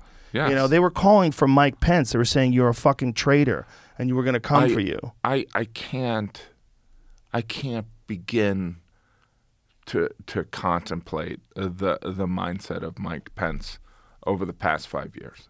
I mean, it's just. Well, he was a radio guy, right? Well, he was also. I think he sincerely loves his wife. I think he's sincere in his Christian faith. But like, I think like, look, all politicians are politicians. But like the level of decay. And by the way, this is following up 2 stand-up comedians talking about the amount of shit that we've eaten, the amount of humiliation that we've consumed. But like, there is a point where you're like, really? Really? And by the way, Mike Pence did the right thing in kind of. Well, he did the right thing in that he didn't try to reverse the vote. Yes. Because Trump, there was like, some sort of weird loophole in the law that was being discussed as to whether or not Mike Pence can change. Throw out things. Which is fucking insane. It's absolutely. Imagine if Trump had a vice Trump. Yeah, well, that's Right? what he's going to have. Well, who the fuck And would by the that way, be? that's part of my prediction is. Oh. So then when Trump runs against Biden, they're both impeached. I don't think Biden's going to run a second time. I think it's going to be Pete Buttigieg, and it might not even be Kamala Harris. She might bail because she's so unliked. She might become a hazard for the Democratic Party. If you look at the voter confidence and it is weird how it shifts in a matter of 3 months. Yeah. So I mean, Biden was pronounced dead numerous times, right? Yeah. And so That's was true. McCain before him. But You know what I the mean? Democratic Party was so firmly behind Biden that even though he was pronounced dead, like no one's going to vote for him. It's like what they wanted was the Democrat Party in place. They wanted to get Trump out and have the Democrats in place and restore what they felt like was order. And so he was the best representative of that, and he's the guy who's going to play ball the most, you know. But I think, I mean, like I've said this before, and I'll say it again. I think if Michelle Obama ran, she would win. I know, but easy. Why would she do it? Yeah, why would she, right? She was already the first lady. She did 8 years as the first lady. She experienced enough fucking chaos and stress. They made it out. But who knows, man? She might feel like she has a duty to the country. She might feel like, because she could fucking win for sure. I really firmly believe she wins. Well, I think we also know that the Democrats have to build that Obama coalition, and which is motivating African Americans. So she could definitely do that. Well, it's also we want a female president, right? Like, and to have a female president that is the wife of the greatest president of our lifetime, and brilliant lady, charming, so easy to like, and she would. You know, she's given speeches her judgment. Before. Yes, you trust her judgment. Well, it's what we need. Like as a president, what we have always needed was someone who represents the very best of us, and I think we got that with Obama. You could say we got that with Clinton before he got his dick sucked. You could say, before he got in trouble with certain things. But we want someone who seems better than us. We want someone who is like aspirational. Yes, we want someone who is, when they represent the United States of America, they represent as good as what we have to offer. That was Obama. Obama was this brilliant lawyer. He was so smooth and he was so measured, and the way he would talk about things was so statesmanlike that I mean, not like all of them people are going to have policy issues with. All of them people are going to have issues with, whether with what we do overseas or what happens with the economy. There's going to be disputes left and right about everything the president does. No president is universally loved. But what you can't deny is what Obama represented was about as good as America has to offer in terms of intelligence and poise and control of himself and the way he dignified the office. He was a great statesman. So interesting, because I totally agree, but I think that that's what you and I think. I think that the reason Trump came to power is probably because there were a lot of people that didn't feel that way about Obama. Well, I don't know that. I don't know that. I think Really? if Obama had another if they said we're going to change the rules, you can run for a third term, he would win. Oh, he would beat Trump. I think Hillary Clinton is very unlikable. I think that was part of the problem. The part of the problem was he was running against, and he barely beat Hillary, right? Yeah. He lost in the popular vote. Yeah. But Hillary Clinton was just very unlikable. Like the basket of deplorables, like saying something like that, you're literally talking about half the country. Like the way they would make these errors in communication based on the way they felt they were being attacked by the other side, instead of trying to reach out and trying to unite everybody, she would alienate them and try to solidify her base. But it just makes you look petty, and it makes everybody not. They think of you as what he's characterizing, Lion Hillary. They think of you as this part of the machine, part of the establishment. Do you think that Hillary was a victim of her exposure for decades? Because we know she's That's smart. a good point, right? Yeah. We know she's very smart. By the way, when she moved to New York, and I lived in New York, and she ran for senator, I was like, no way, it's not going to happen. And she won over New Yorkers. And I'm not talking about just the city. She won over upstate New Yorkers. Yeah. And so, like, I do think that she had been around for a couple decades, and we're tired of her. And she was Bill's wife, and then there was That's also talk that complicated. she had intimidated women who had come forth with accusations about Bill. So and- it's like, yeah, but for sure. I think you're right. that if she, yeah, I don't know. I mean, If she wasn't attached to Bill, she probably would have won. Right? But she almost won anyway. I mean, I think it's amazing that she lost. I think that it's one of those things where, and by the way, she lost college-educated white women. I'm like, Yeah. What? They didn't trust her. I think there's a lot of people that didn't trust. They don't trust someone who they think is a politician, and they're more willing to trust someone who is a fucking talk show host, a guy who is a host So of why The doesn't The Apprentice. Rock run? Oh, he would win. He would win. Oh, we're that dumb. What's that? We're that dumb. Yeah, he would win. So why I think he's doesn't busy. Why doesn't McConaughey run for governor of He Texas? doesn't want to. I think that's very smart on his part. I think he feels like he can do more good just kind of talking to people. And, he is obviously a very intelligent guy, and he's got a very interesting perspective and philosophy on life. I enjoy talking to him. You ever talked to him? No. He's a very smart guy. And he also, but like that's him not falling victim to his ego. Yeah. He was like, you know what? Yes. I'm not going to fall into this Yes. trap. Yes. He's Good smart point. enough to navigate Yeah, this. good point. He's a good guy. I really genuinely think that. I don't know him well, but from what I know from talking to him, I mean, I really think he's sincere, and I think he's really intelligent, and he has a very clear philosophy that he follows, and like he's very ethical and moral in the way he thinks about things, and he thinks about doing the right thing. And I think, he thought maybe that would be a good framework to be a governor. And then he stopped, I guess, and he just, what am I doing? The fuck am I doing to make a movie? Yeah. I'm going to go make Interstellar 3. And do you think that so we are animals. We're absolutely animals. clearly. And But we're something new, But the power of, you're talking about McConaughey. He's an attractive man, right? Is that to his benefit? The reason I bring Michelle Obama, I think she's attractive. Is that the price of entry for some of this? Do we give these beautiful people a pass because we like to look at them? I think Hillary.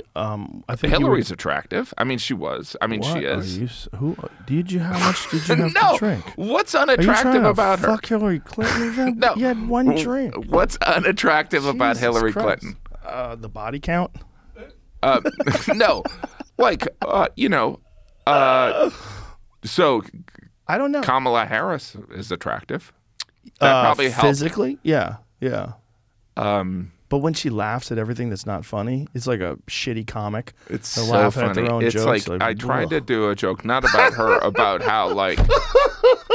about how there's nothing more rewarding than a laugh and nothing more uncomfortable than a laugh. Than a fake laugh. Yeah. Yeah. It's odd. But awkward. attraction, being attractive is pretty important, right? Well, it certainly helped JFK. I think it helped Bill Clinton when he was in his prime. It helped Obama. Didn't help Trump. Trump's not an attractive guy. I mean, I find him very sexy. No, but Somebody must. I think his success makes him more attractive because he's got this, bigger than life personality. Yeah, but I think that I don't know. He's got to be attractive to some people. Somebody. It's more his attitude than anything. And when the guy gives those speeches and he makes fun of things and he gets big laughs, he's kind of being a comic. He's got good timing. Yeah, no, there is something that I would not deny his entertainment value. You went on a liquored up Twitter rant about him I was once, not huh? liquored up. I would like to think you were liquored up. I wasn't. I wasn't. I think that look, I've talked about this. I tried to, but I was on the lockdown, and I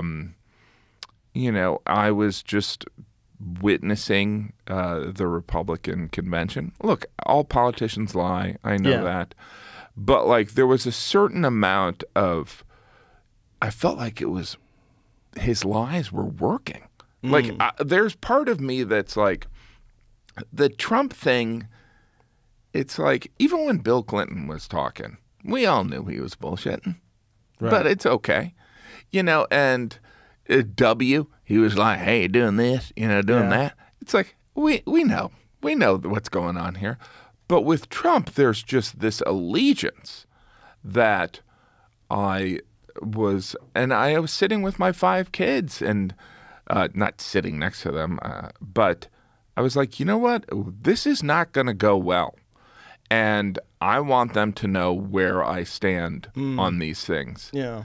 And so, and some of it is I did treat myself because I do believe that, you know, I don't think that a comedian – I had a tweet where I was like, if you think that if you're letting an entertainer tell you who to vote for, you shouldn't vote. And I do believe that. But, like, I think that there's a lot of people, particularly during the Republican convention, there were all these, like, they brought out a nun to say that Biden's not Catholic. They had Lou Holtz, you know, say he's not Catholic. Look, I'm not a good Catholic. I'm not presenting but I'm like, come on. Come on. You know what I mean? You can sit there and debate some of this stuff about what Catholic politician, but like compared to Trump, right? Do you know what I mean? That's what was just like, look, let's just draw this in, you know, let me just tweet about this. And here's what's interesting. So I was and I told my manager, I'm like, you know what? I don't regret it. And I might have lost all these people. And he's like, haha, you know, he didn't care either, really. But then I went touring. Not real change in numbers. No change. Did you really think you lost people for that? I was convinced. I lost, you know, these virtual corporate events. I lost a couple things, you know, and I was like, I didn't regret it. I mean, look, my kids are going to, you know, be fed. But this is a bunch of posturing after the fact. But once the dust settles, you have so many fans. Like I don't think that's a real concern. And I think also people, again, it's authenticity. Yeah, you know, it's like they know that it's really you. This is not like engineered. There's not a writer in the room with you that's working out these tweets. It's like there's not. It's just a level of. But I will say that I think this is interesting. I was on some show. I won't specify because I don't want to out this person. And I was making fun of him. I'm like, I know you're a big QAnon supporter and all this stuff, and you, you know, like you. And we were joking around about it. And afterwards, he goes, I have to cut all that out. And I go, why? And he goes, because I have 24-hour security. And I go, what do you mean you have 24 hours? He goes, my children have security. I have security. This is someone in the entertainment industry that is dealing with death threats on a daily basis. And I'm like, what? And so, like, I was like, and this is, the guy's not making it up. And so, like, I mean, you probably have security, right? You met him. Yeah, but, like, I think this guy's, his family has it. And I'm like, like he's a former president or something. And is it because of his controversial stand on certain things? He's a funny person. It's not, he's not. Did he go against Trump supporters? Is that what it is? You don't have to say. Not we'll talk that afterwards. much. I can't wait till this podcast to be over. Not that much. I'll tweet it immediately. Not that much. But it was one of those things where that wouldn't happen. By the way, I've gotten, you know, definitely got some death threats from that Twitter. By the way, how it was described as a rant. You know what? The thing that only bothered me is that I think people, when it was characterized as I was criticizing Trump supporters, because I you know, like that whole, like you talked about deplorables and all that. It's like, I do think that like that he is a problem, but I don't think that like, you know, I know people that like Trump. It's like, and it saddens me, but it doesn't mean that I don't think they're a good person. Does that make sense? It does make sense. Yeah. I think people like what he stands for, is that he stands for someone who stands up against career politicians, like the ones we were talking about earlier that are, you know, using insider trading tactics to enrich themselves while they're in office. And there's a lot of that. And those people are responsible for a lot of the policies that are very detrimental to the average working person. Right. And I think some people thought he was a solution to that. And because of the fact that he wasn't a career politician, and because of the fact that he talked off the cuff and he said wild shit, that would somehow and he be pissed better. off people. Yeah, yeah. Like, he doesn't piss me off. He concerns me. Mm-hmm. And it's... Remember that Stephen King movie? What was that movie where there was a guy, it was Christopher Walken, he could see the future, and he saw, God damn it, what is it? There was a guy who was running for president. The Dead Zone. Thank you. The Dead Zone. Oh, yeah. Yeah, and that's what everyone's terrified of. Ego that leads to like nuclear war, nuclear catastrophe. Someone who is in the helm of, I mean, you're the commander-in-chief of the greatest army the world's ever known. Right. And you won a popularity contest to get there. It's kind of wild. It's insane. It's so insane. And but like, what's does the that alternative? concern you? For sure. Does it Everything concern you me. that are you? Who would you like to be the next president besides Michelle Obama? Tulsi Gabbard. And you'd be fine with DeSantis.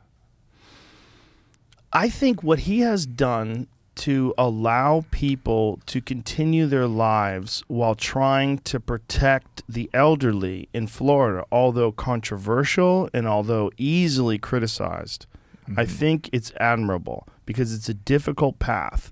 Because initially, when he decided to do that early on in the pandemic, people said he was out of his fucking mind, and they expected there to be a body count in Florida that was off the charts, 10 times more than anywhere else. I mean, they were going to let restaurants open and bars open. You could do concerts there. We did a UFC there. We actually did, I believe we did it with no audience in April of 2020. So it was very early on, right? It didn't turn out that way. When you look at it, it turns out he was right. It turns out the economy didn't collapse in Florida the way it collapsed in many other places. Yeah. It turns out, especially when you adjust it for age, the amount of people that died in Florida was less than it was in California, age adjusted. When you look at the amount of cases, they're comparable to any other high population density area. Like you have immense populations of people that have COVID in New York. A lot of people have COVID in California. It's a respiratory disease. It's gonna fucking spread. What's important is early treatment. What's important is educating people about the value of being healthy, taking care of yourself, and then if they're saying they're running out of hospital beds, increase the fucking hospital beds.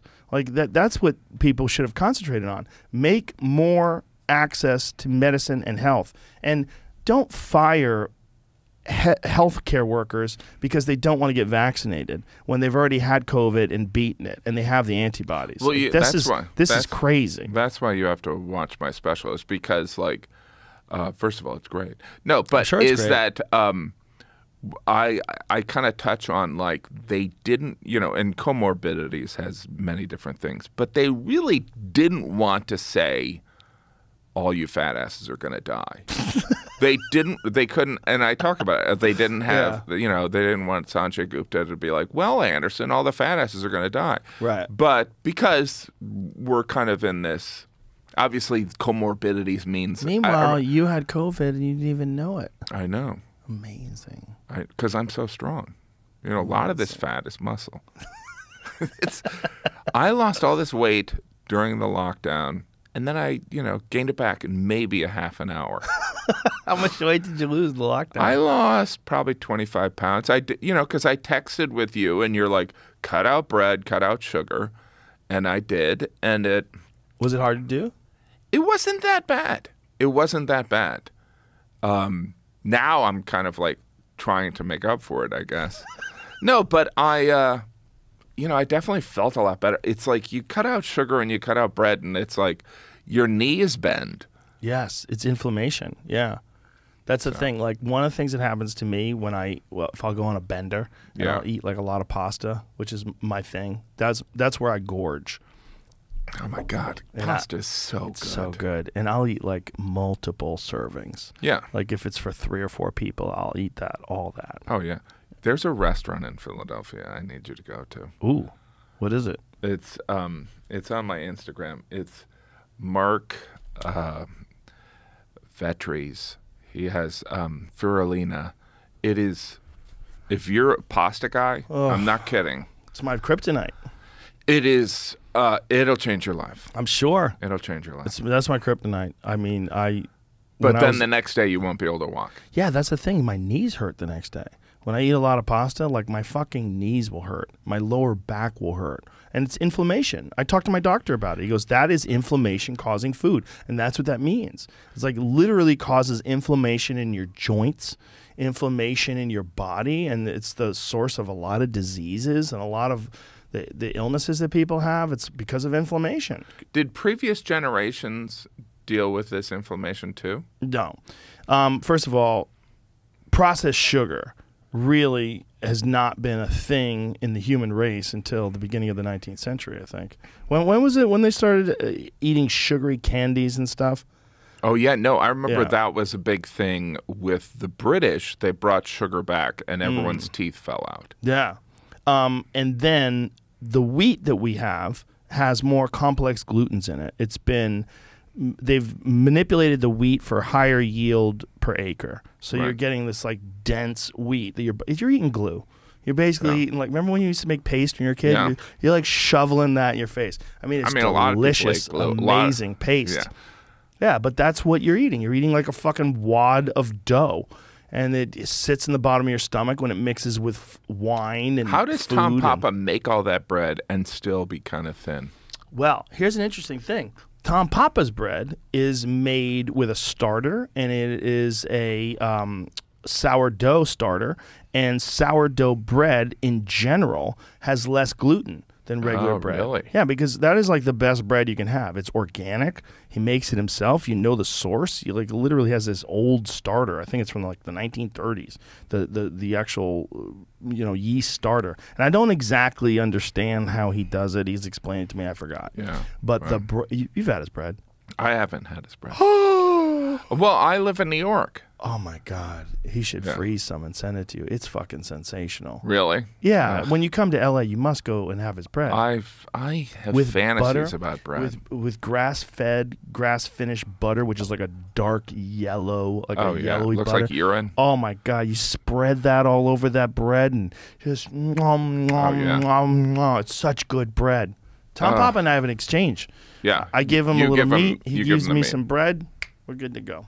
That's similar. He gives me bread. I give him AIDS. Jim, that's not funny. No, it's funny though.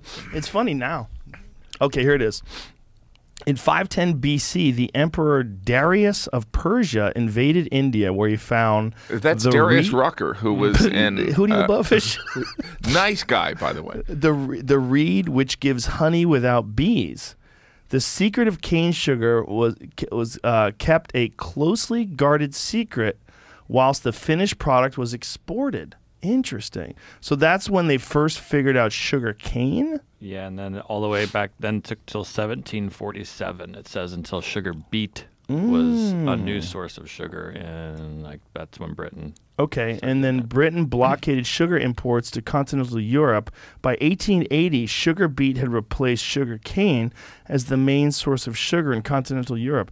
But it still wasn't like corn syrup, like where it was prevalent. Yeah, another thing said diet. 1770 in Britain is when they started eating like 5 times the amount of sugar they'd eaten in like the previous 1710. So that's when it started. So it was the 18th century. What about how like in I know you read this. That's book. crazy. Look at that statistic. During the 18th century, sugar became enormously popular. Great Britain, for example, consumed 5 times as much sugar in 1770 as in 1710. Wow. That's nuts. That's probably, when their teeth started falling out and they also start getting fat. I did this movie for Peter Pan, where I played a pirate and I did all this research on pirates. Do you know that like the British Navy essentially was assembled by, it was the success of pirates that was instrumental, because they had this war with the Spanish, and they were like, there were these pirates, and they're like, hey, you can free reign if you attack these Spanish. And so they essentially, it was essentially a bunch of criminals. Wow. And then they absorbed some of the pirates. They're like, all right, you can be general. The general, and you can go back to England, and you can have, and they gave part of Jamaica to another pirate. It's like the British Navy, this great military power, was essentially like, you know, criminals. They were like, it kind of makes sense, though, if you think about all these different civilizations throughout history that were run by tyrants and evil warmongers. Like, look at, how about the Mongols? I was just listening today to this person who was talking about, and this is kind of funny because Dan Carlin's actually kind of joked about people saying these things before.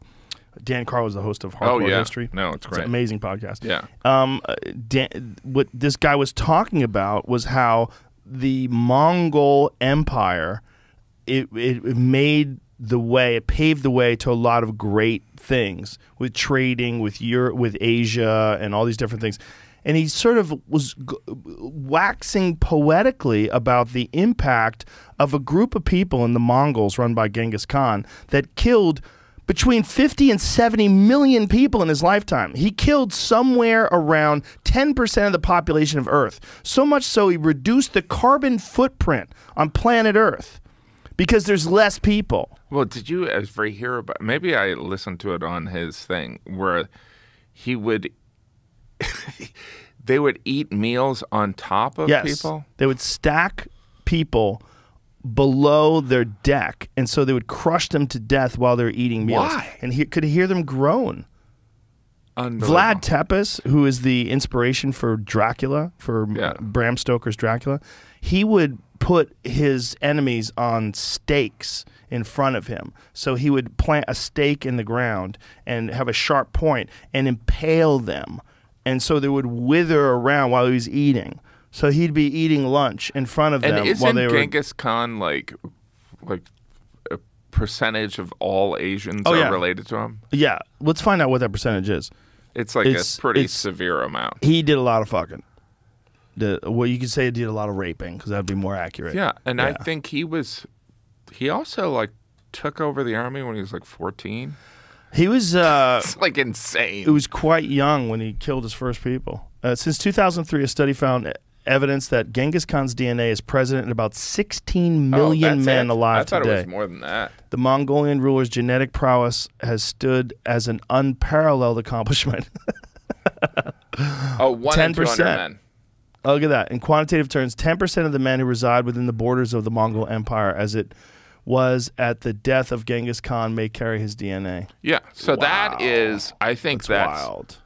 That's Asia. I think that's into Europe. 1 in 200 men are, scroll back up, 1 in 200 men are direct descendants of Genghis Khan. That's wild. And if he was here right now, he'd be like, it's pronounced Genghis. Yeah. No, but like, yeah. And his name was Temujin. That was his real name. And so he was, and so like, I had a joke about this in Pale Tourist. It's like, those Mongols were like killing it. And now they're like, you know what, we'll just open some buffets. Like they, how do you like fall off the horse like that? And right. So China and India are probably going to take over, right? Most likely China. China seems to have a very unique situation where their government and their businesses are inexorably intertwined. They're not like any other place on earth. Whereas the government and the business don't do anything without the government's supervision. And when the businesses step out of line, they vanish people. They take billionaires and they lock them in dungeons, and who knows what the fuck they do to them. But when people get mouthy, they talk shit, they vanish them. Whether they're a billionaire or a famous actor or an athlete. Tennis player. Yeah, or a Uyghur Muslim. I mean, whatever they do. That tennis player, they ever found her? Yeah, I think she came out and she said, "I No, misspoke." there was a printed Really? release. I don't know if they've ever seen her in public. The same as Jack Ma. You know, Jack Ma is the CEO of Alibaba. Is he gone? Well, he was gone for many months, and then he came back and he looks a little shell shocked. I mean, I don't know what the fuck they did to him. They kept him in a cage. Whether they tortured him, whether they just scared the fuck out of him, whether they put him in exile and just made him have an adjustment of his attitude. But they don't play games. It's a completely different kind of government.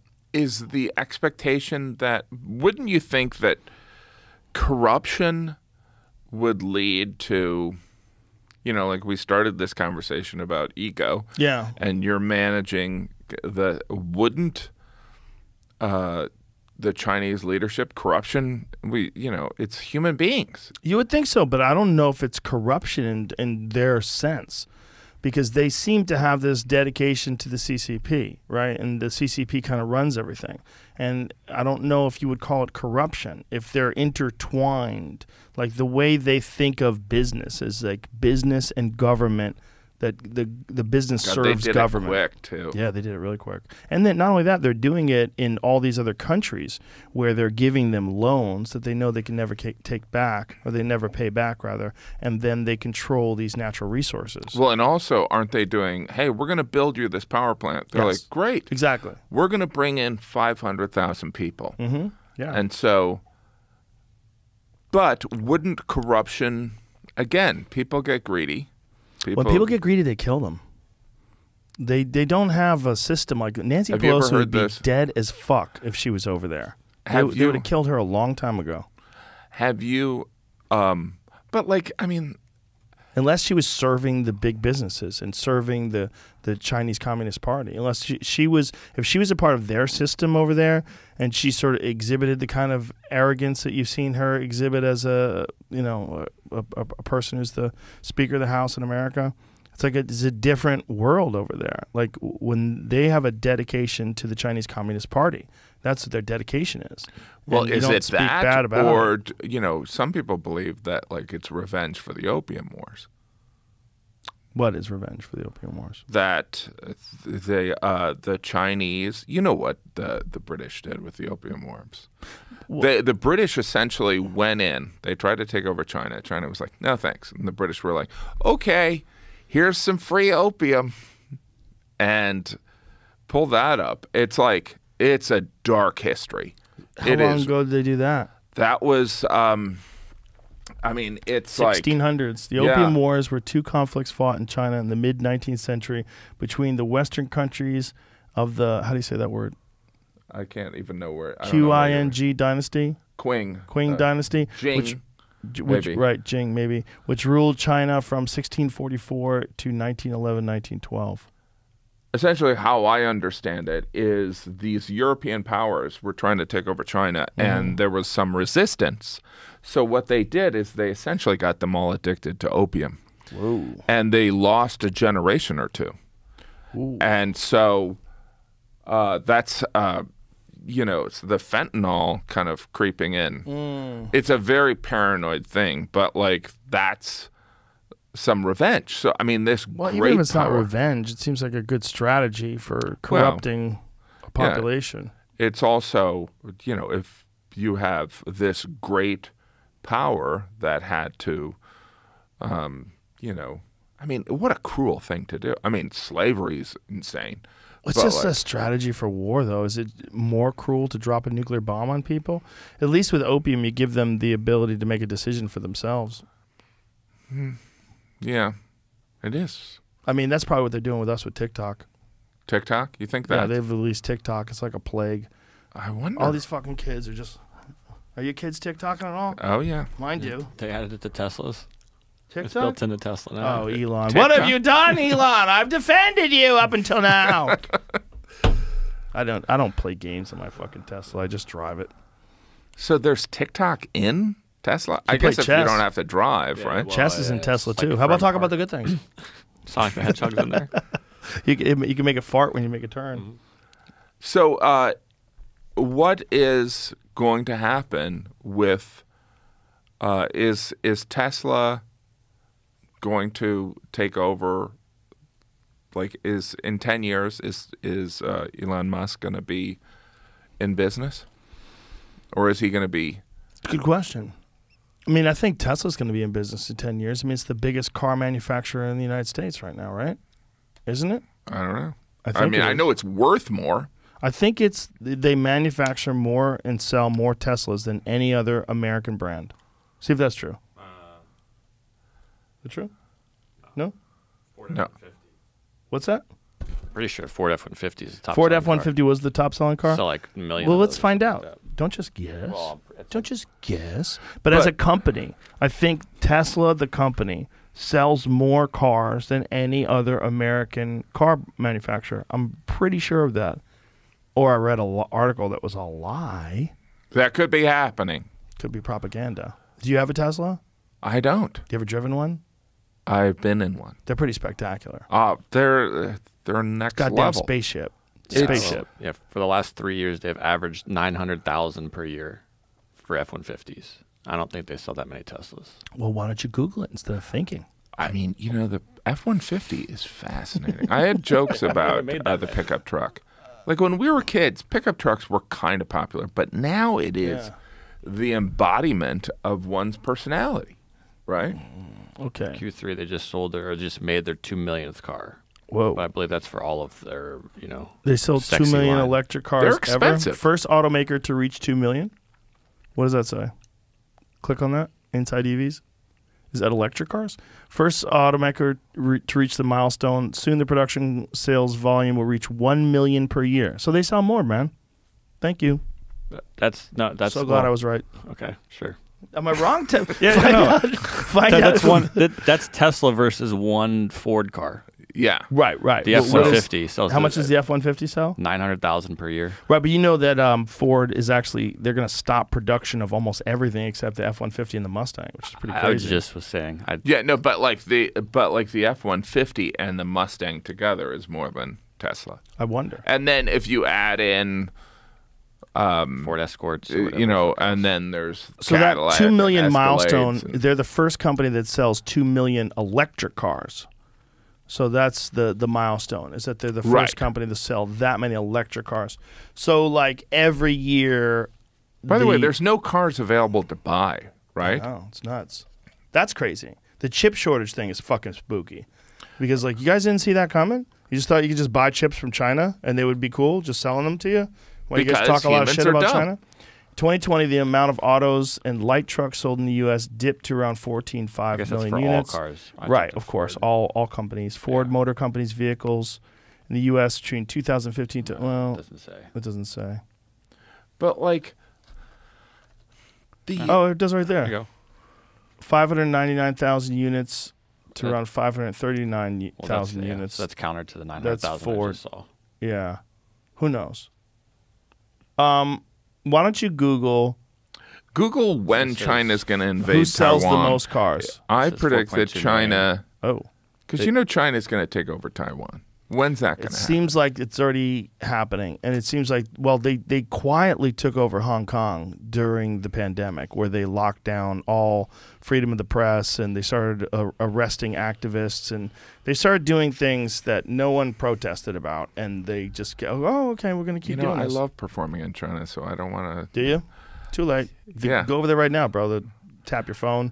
You're going to be in trouble. After It's you do this podcast. fascinating culturally. But I think my You do prediction. stand-up over there? Yeah. What's it like?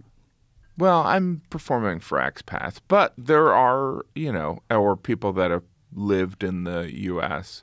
and have gone back there. But I would say that my prediction is after the Beijing Winter Olympics, that's when China's going to be like, all right, we're going to take Taiwan. You think so? Well, I thought that Russia and this is all just, by the way, I talk about food in my act. This is, it's also Putin And the wants Ukraine. Ukraine. Yeah. By the way, I performed in Moscow. There's a subway station in Moscow. The subway stations in Moscow are so beautiful. And because they wanted to celebrate the working people. So, like, the subway stations are really nice. and one of the subway stations is all Ukraine. It's like, so like when we say Russia giving up the independence, it's like it's kind of messy. You know, Crimea historically, there's a lot of. Would it be like if Texas tried to secede? Whoa, that's their subway station. Yeah, Wow, it's that's no joke. fucking beautiful. And so, like, there is one that is all dedicated to Ukraine. They have such specific architecture, right? Like if you look at Moscow and you look at the architecture, it's so clear that it's Russian architecture. Well, there's, you know, a lot of it was destroyed, I think. I mean, by the way, I like performing in Warsaw, so weird. Yeah? Like, Warsaw was completely leveled, and they rebuilt it from photographs. So you're like, whoa. You're walking through, and you're like, oh, look, this church, Poland, so fascinating. Like, there's different museums in Warsaw, and it's like, what do you want to cry about? Because it's like, there's one that's all about the Polish Jews. Like, at the start of World War II, 1 in 6 Polish citizens was Jewish. It's like, you're like, 1 in 6? And now there's like 2,000? Whoa. And there was like 30 million people, and 1 in 6 was Jewish. Wow. And so, I mean, I'm getting all the numbers wrong, but, and then there's just like, Jesus Christ, look at yes. that. So Warsaw was, like, there's a story of like when the Polish rose up in Warsaw to take down the Nazis, the Russians were on the other side of the river, and they said, they're like, hey, come on in, help us, we're fighting the Germans. And the Russians were like, we'll wait. And so they let the Polish fight the Germans. The Polish finally took over. Then the Russians came in, took over the Polish. Like, the Polish history is insane. Oh, Like, just look devastating. how flattened that place was. And when the Germans left, they leveled everything. Like, they knew they were going to lose. They just to screw over the Poles. And it's like the Polish people have been dealing with this for generations. And this is, you know, within the last 100 years Yes. or so. That's what's fucked about history. It's like, that's a blip. It's crazy. It's a tiny blip. It's crazy. One of the things in Dan Carlin's Hardcore History, and again, this is in the 1200s, right, when Genghis Khan was alive. He talked about the Khwarezmian Shah who went to visit Jin China because they were trying to see, like, you know, should we invade these people? They have anything to steal? Like, Yeah. what are we going to do over there? Yeah. And as they went down the path, they thought what they saw in the distance was a snow-covered mountain. And as they got closer, they realized it was a stack of bones that was so high. There was 1 million dead people stacked on top of each other. They had to abandon the roads because the roads were so filled with decaying human bodies that the roads had deteriorated into mud, and you couldn't. Where is this? This was in Jin, China. You couldn't traverse the roads. You couldn't make it through, and people were dying just from sickness, from the stench of the rotting bodies and the bacteria that was in the air. But the fact that there were so many dead bodies that they mistook a pile of them as a mountain with snow-covered peaks. And then as they got closer, they realized, oh my God, that's a stack of bodies.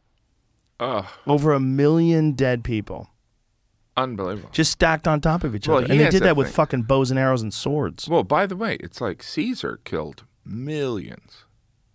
Caesar, who everyone's like, Caesar, I love going to Little Hey. Caesars. It's a nice restaurant. No, it's like SPQR. I love that.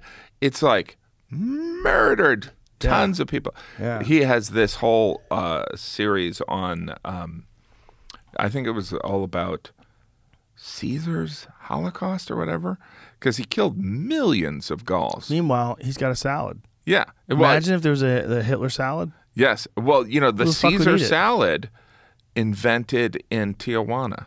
Really? There was an Italian. I actually ate at the restaurant.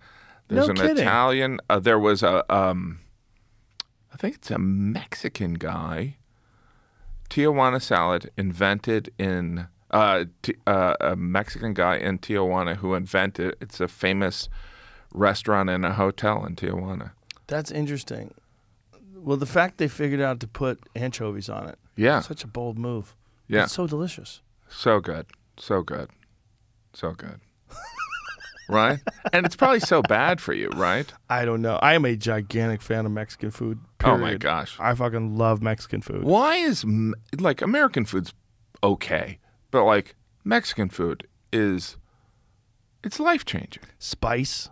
There's a lot of spice, like a good carne asada burrito. Oh, my God, with guacamole and the It's so diced onions. There's different peppers in Yes. different regions. Yes. So Yes. fascinating.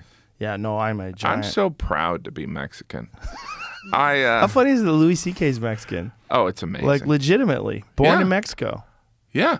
Well, like Mexico has a pretty sordid history too. Crazy history.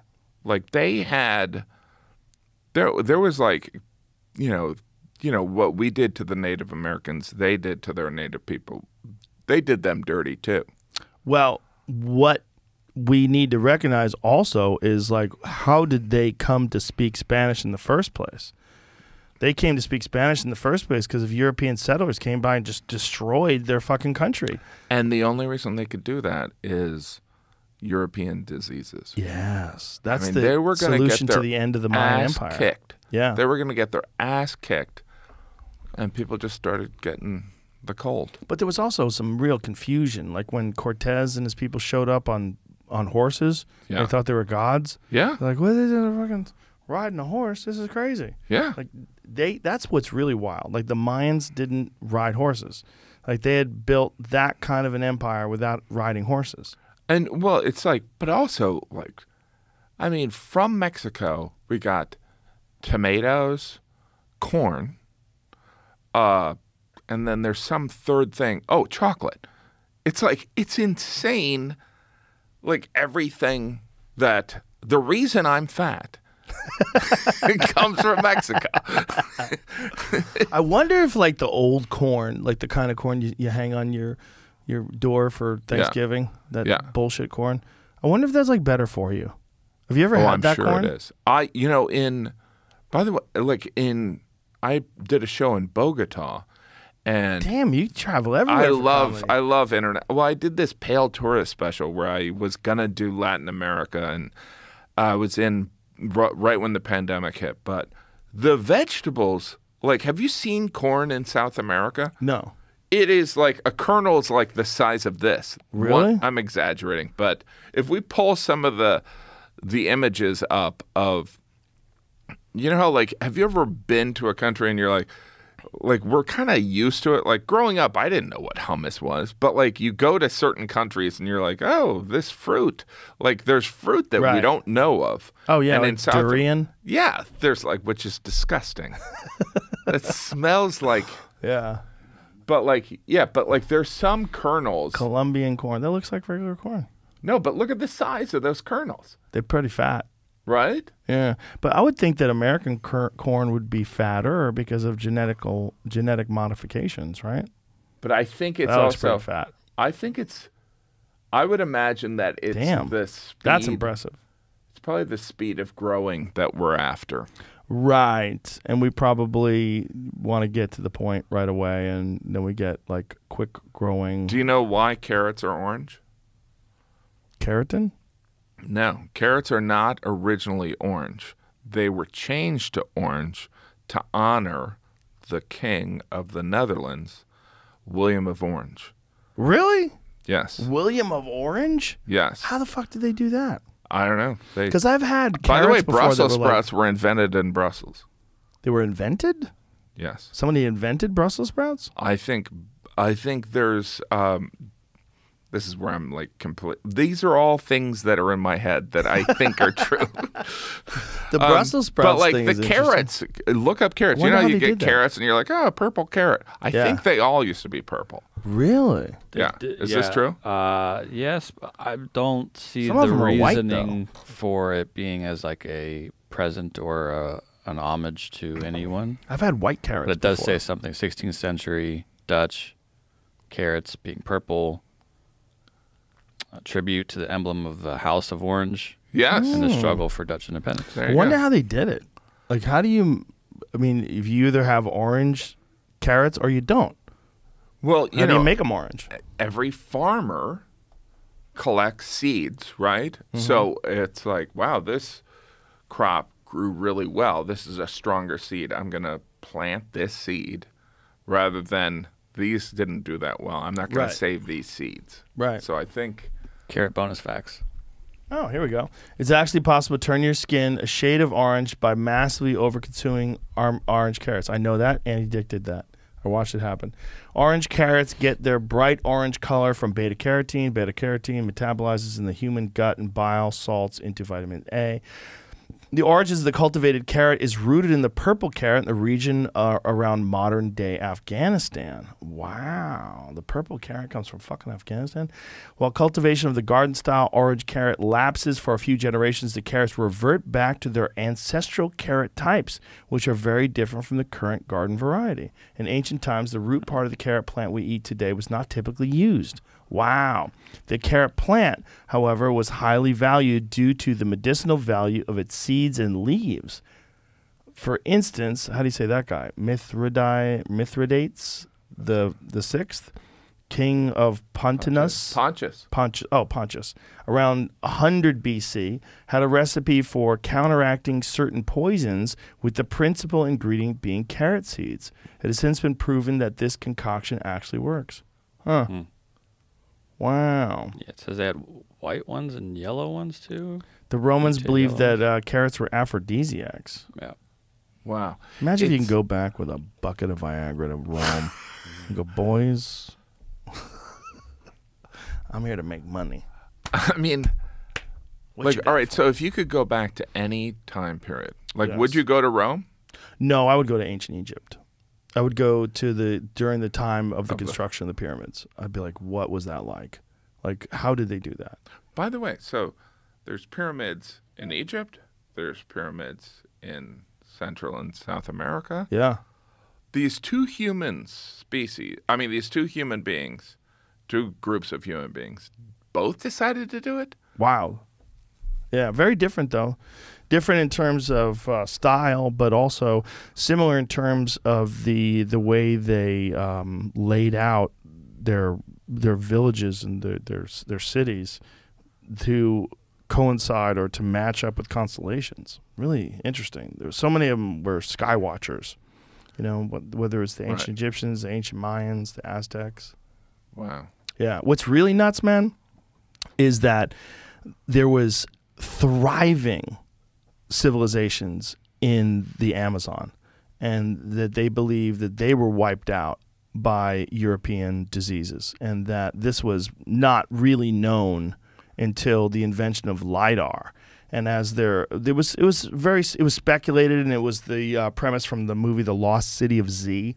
But over time, with the advent of this new technology, which is it's like a light emitting radar type deal, this thing called lidar that allows them to non-invasively scan the ground, and with this penetrating technology, they can see trenches that were indicative of irrigation systems, grids that were there for cities, all swallowed up by the jungle because the people there died because European settlers brought in smallpox.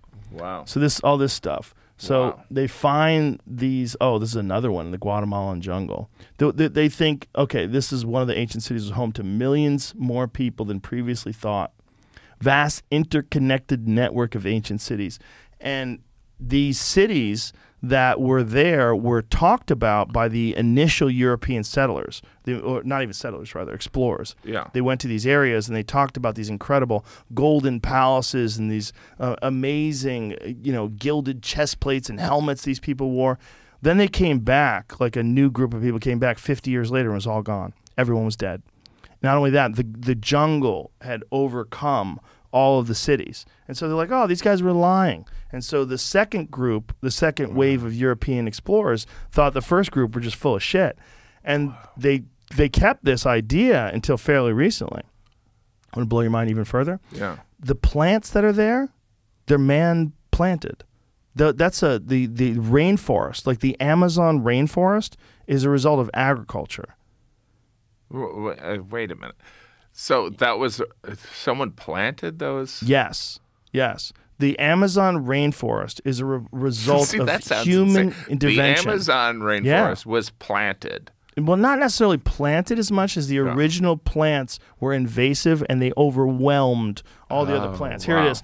Supposedly pristine, untouched Amazon rainforest was actually shaped by humans. Over thousands of years, native people played a strong role in molding the ecology of this vast wilderness. Not only did they do that, but they did that with a specific technology in creating a compost that we, to this day, do not understand the process of. So a that they special used. compost. They had a very special compost that created this dark, very rich earth that was made with controlled burns and the introduction of some composted material and like some biological material, whether it's food or decayed animals or whatever the fuck it is. Right. But the bacteria from this was incredibly rich and allowed them to have this amazingly fertile ground that they're losing when they're doing these mass burns and they're doing these they're defoliating these areas for cattle ranches, and they're fucking up the rainforest in the process of doing this. So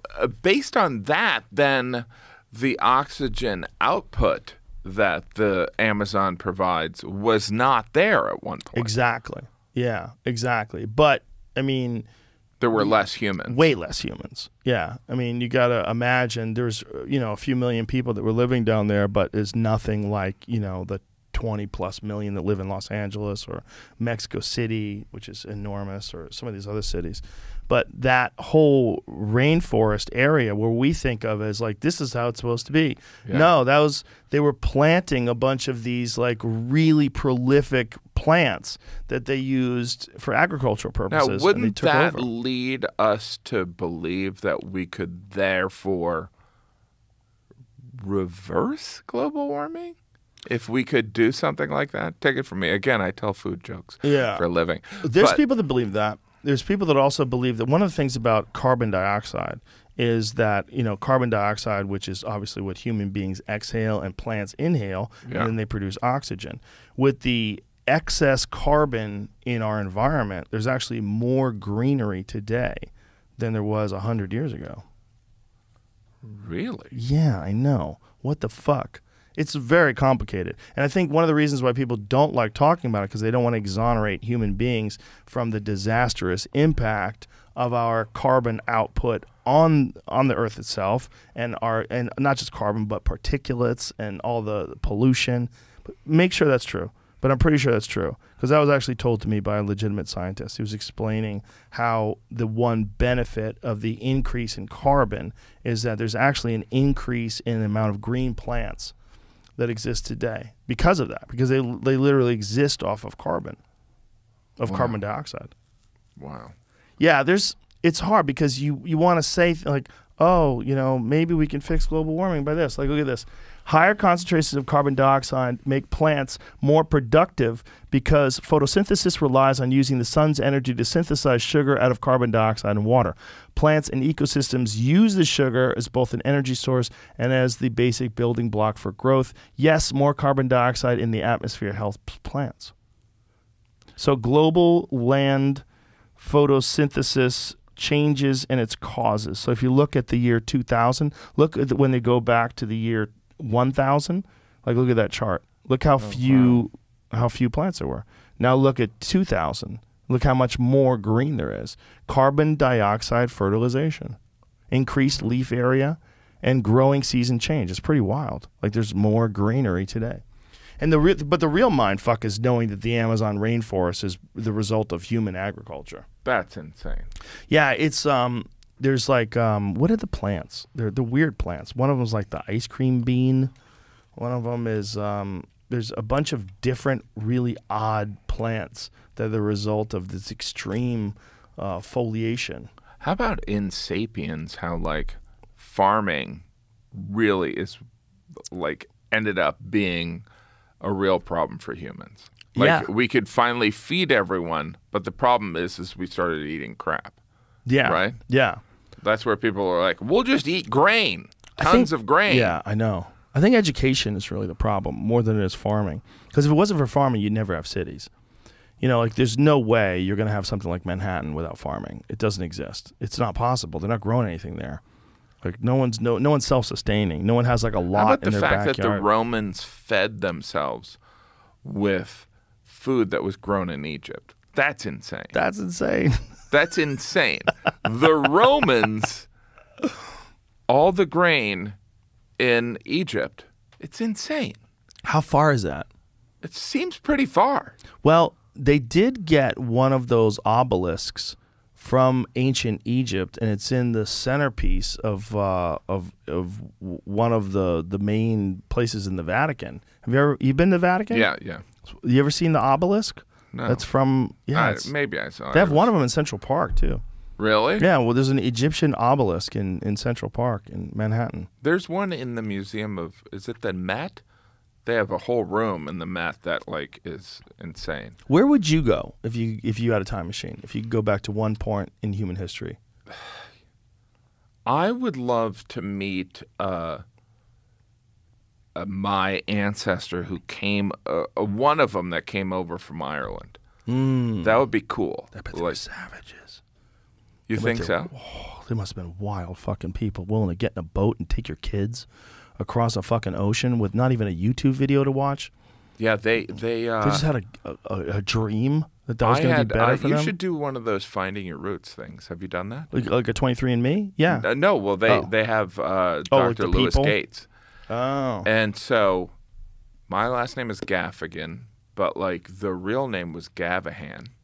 And they changed it. Like there's this belief that everyone changed their name. The German people that worked at these immigration places changed their names. And no, because they signed the logs back in Ireland. So they gave the name of Gaffigan. Here's another interesting fact.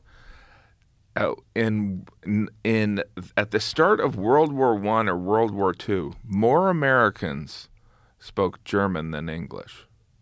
Really? I think that's true. Look that up. See if that's true.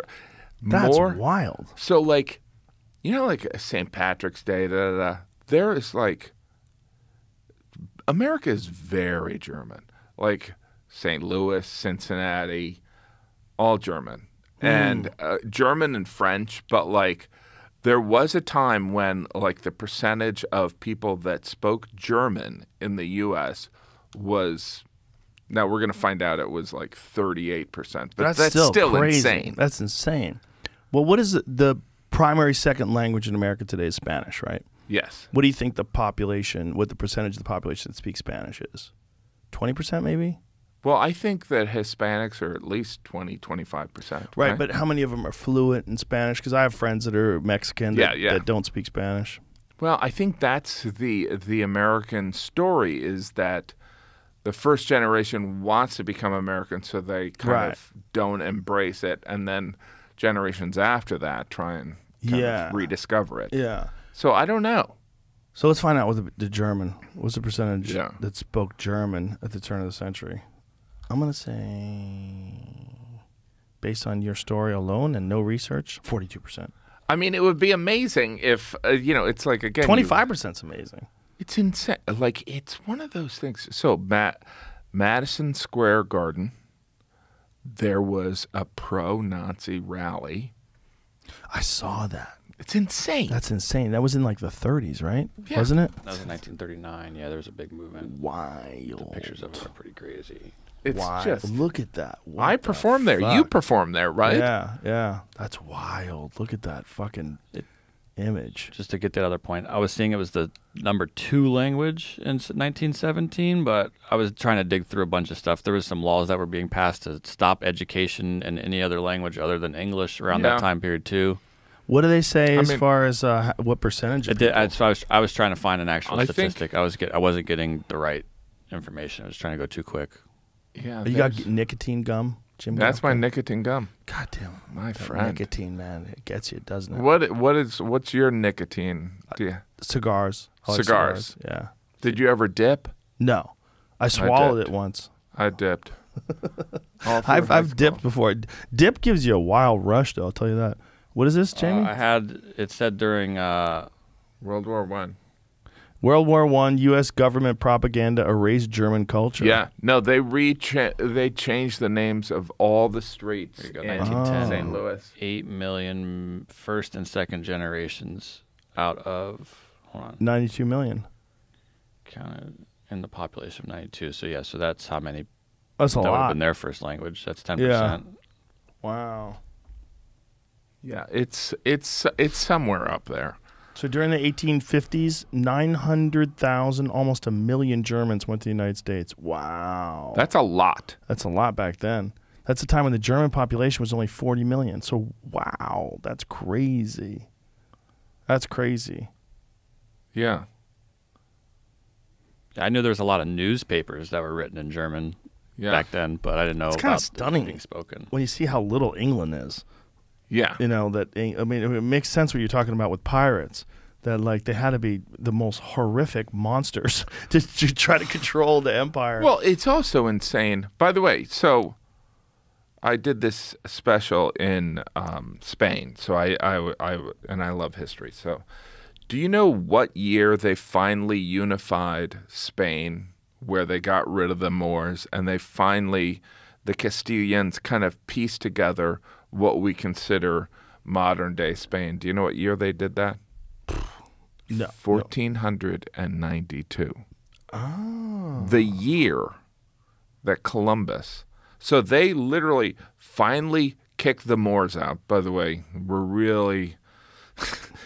really not nice. The Moors are evil people. Well, no, they were not nice to the Moors or the Jews. The Moors, though, they were conquerors themselves. They were too, right? conquerors, but Yeah. like But everybody was back then, like right? I performed in Morocco. It's like amazing to think that, like, you know, we think of the colonizers as these Europeans, but the Arabs were colonizers too. Mm-hmm. They colonized Morocco. Mm-hmm. So like there's the Berbers I'm sure I'm pronouncing that wrong, so the Moroccans that were in Spain were part of, you know, when Muhammad and all these guys rose up, the great Arab power was they took over and they got all the way into Spain and stuff like that. But it's insane to think that, I mean, this was a joke that I had when I went to Spain. Like, Spain took all the gold from Central and South America, all of it. So, like, there wasn't really that much gold in North America. There was gold in Central and South America, and Spain took it all, and they spent it. And so one of my jokes when I was in Spain, I'm like, where's the gold? Where is it? You guys, like, they literally, like, one of the things they did is they built a navy, and they got their ass kicked by the British. You know, so it's really fascinating to see how quick these empires come and how quick they disappear. Yeah, and that's the strange thing about where we are today, is that we want to think that the United States is going to be around forever, and that, you know, the power and influence we enjoy over the rest of the world will continue this way, and there's no way we'd ever live under the thumb of a ruthless dictator like they did, you know, back in the day, in this part of the world or that part of the world. Like, that's been the standard way that human beings have governed forever. Yeah, the Romans were like, we're good. No Yeah. one's going to take over. Yeah, come on, we got it. Yeah. The Greeks the same way. I mean, they started with democracy, Yeah. right? And it all fucking fell apart. I mean, the Romans were like so confident. They're like, you know, Constantine's like, you know what? I don't even want to do Rome anymore. Let's go over to what's present day Istanbul. Like, he switched the capital of Rome. That's insane. It's kind of like if a president was like, you know what? I think our capital should now be in, let's now put it in Vancouver. Yeah. Like in a different country. Right. It's This wild. Roman Empire, it was named after a city, Rome, and he moved it to essentially Asia. It's like insane. Why did he go there? I think that Chicks? A lot I of hot think chicks that over there? I think that was modern, maybe. I Really? don't know. Oh, interesting. I don't know. Dan Carlin would know. Yeah, he'd be the guy to ask. How does that guy know so much? He's just consuming books. Yeah, well, he works so hard on his show. To call his show a podcast and to call this a podcast is really kind of hilarious. Because this is like, we did zero preparation. I haven't seen you in 2 years. Yeah. We talk like through text messages only, and then all of a sudden we're sitting there talking. We have no idea what we're going to talk about, and we've been talking for hours. Yeah. Dan Carlin, when he does a 2-hour podcast, he will research that for months and months. Like, he'll do a thing like The Wrath of the Khan, which is a spectacular 5-piece series on Genghis Khan. When he did that, it took like 6 months to prepare. Wow. Yeah, and then he puts them out, and you can get them for $1. They cost $1 each. And it is like literally some of the most spectacular historical entertainment you'll ever get in your life. It's educational. There's an enthusiasm to how he does it, too. He's amazing. And he's so humble, too. He always says he's not a historian. Like, bitch, you're a fucking historian. He always says that, yeah, stop saying that. Have you met him? I haven't met him. He's a great guy, too. He's been on the podcast a couple times. And so the length of his podcasts are astronomical, too. Yeah. They're like 4 hours. Part 1 of Caesar Conquers the World. And you're like, what? He's like, let me quote from this book that I read. I'm like, dude, reading this dense information. He goes, Sophocles wrote this thing. And you're like, how do you know that? Yeah, he covers so many different topics. He had a great piece on Martin Luther and the invention of Lutheranism, and the time in history where making a version of the Bible that was phonetically readable, that people could understand, like a phonetic interpretation of the Bible where you could say the word, like that didn't exist. Like they all read the Bible in Latin, and if you didn't understand Latin, most people didn't read. Right, you were at the whim of the priests. And Martin Luther came along and said, actually, what God said, like, you should probably interpret it yourself and not leave it to these people. Yeah. And like they came real close to killing him a few times for that. It is amazing how consistently the messages and the teachings of Jesus are like humans can't grasp it. Like they're like way off. Like, oh, we're supposed to take care of the poor. We're supposed to help the needy. We're supposed to do all this. And people are like, does that mean I should get another car? Like we don't even come close. I'm going to get a Jesus tattoo. do you know what I mean? Like we don't. And I'm talking about people that, embrace the Christian faith. Yes. Like, get it wrong. I'm not talking about people like, I don't believe in that stuff. Right. People who proclaim to be Christian. Again, humans are pretty dumb. Well, collectively, we're pretty brilliant.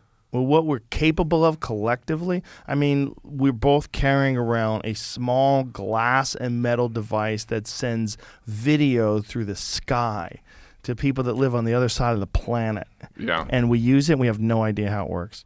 No. I mean, I kind of roughly can tell you what they've done, but I can't recreate it. If you're alone on an island with 1 million years with all the tools in the world, you'd never be able to figure out how to make a phone. People, like, if someone came up to me right now, they're like, can you fix this toaster? I'd be like, sorry, I can't. So imagine, like, collectively, we're brilliant. Individually, we vary so wildly that some of us, like myself, are basically chimps with a good vocabulary, and some people are like Elon Musk who figure out how to drill tunnels under the earth to fucking shoot traffic around. Oh, by the way, did you see that fell apart in Vegas? What did They it had fall? a traffic jam in the tunnel. Yeah, I just saw that there was some negative article on it. Well, they were saying there's a traffic jam, but essentially the traffic was at the exit of the tunnel. Like, you couldn't just get out of the tunnel real quick. You had to wait to get out of the tunnel. Which is not good. No, the whole point is to not wait, you know? And for claustrophobic people, it would be Oh my God! a Imagine big if you're problem. in the middle of the tunnel, and So imagine it if one was of a those cars test, or catches on people? fire. There are people using a tunnel right That's a now. good question. I don't know. There was a newscast. There was some news program that was doing this whole thing about the tunnels in Vegas. I believe they were being, it was for CES. So, like, it's underneath the convention center in Vegas, and that's where CES was. So, Well, occasionally they have burst into flames, right? Tesla? Yeah. I think they show at least a video of one in that compilation of it. Yes. So, like, I don't know what the hell happened there, but yeah. But here's what Could be an ex-girlfriend. here's and like there was the movie Tucker and stuff like that. Like the first time you were in a Tesla, were you kind of like, what are the other car manufacturers? It's not like we've got windshield wipers that work better. They're like everything is better.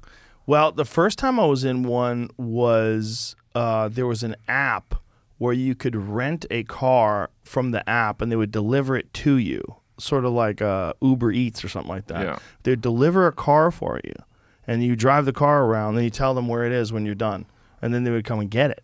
Yeah. And I was like, whoa, this was like early on in the podcast. I want to say this is like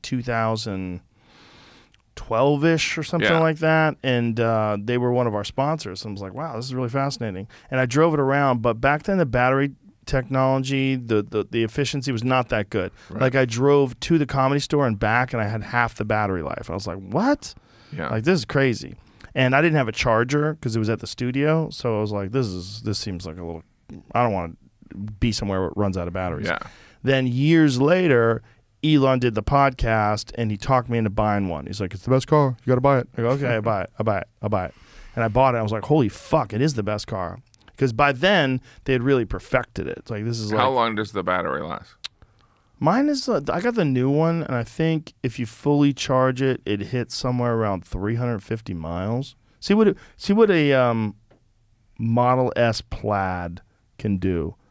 Also, I keep it in ludicrous mode because I'm reckless. What's ludicrous mode? The fastest it can drive. Like Oh, there's yeah. different modes, and some modes allow you to preserve. Is that battery Ludacris life. the singer? It's not. Okay. That would have been great. If you hit the gas, it goes, ooh, ooh. What I specifically? got a big weed. Charge time or? No, how long is the total mileage? How long can it go for? What's the range? What's the range? so you need In to ludicrous mode or not? the- Like, No, So regular. like What's the so range? you need to have a charger at home. Oh yeah, 100%. Like what is the range? So you have to be rich enough to have a home. Yes, you have to have a home. Or you can go to a charge station. 348 miles. Okay. Oh, 80% of it's okay, that's it. So it traveled 280 miles. And in the how long real does it world, take to 75 charge? miles. Is it like overnight?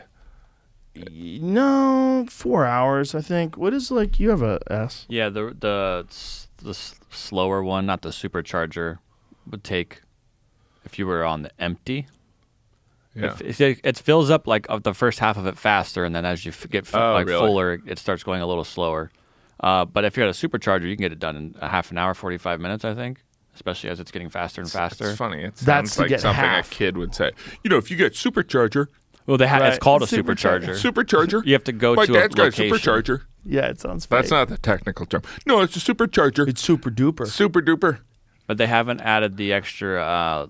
Remember when Reggie was in here? He's explaining the Porsche has a bigger bandwidth pipeline, Right. and I don't think they have that yet. But that should let it charge almost the whole thing in half an hour, I think, if not faster. Right. That's a different setup that hasn't been Yeah. totally implemented yet. So they have Tesla has the best network of charging stations. Like you could go across the country and the car will tell you where the chargers are. And then you can go to that charger. Now, and is sit there for a Elon one little of bit. these guys that's like, he's like, I have this idea, and because there's a lot of brilliant people, right?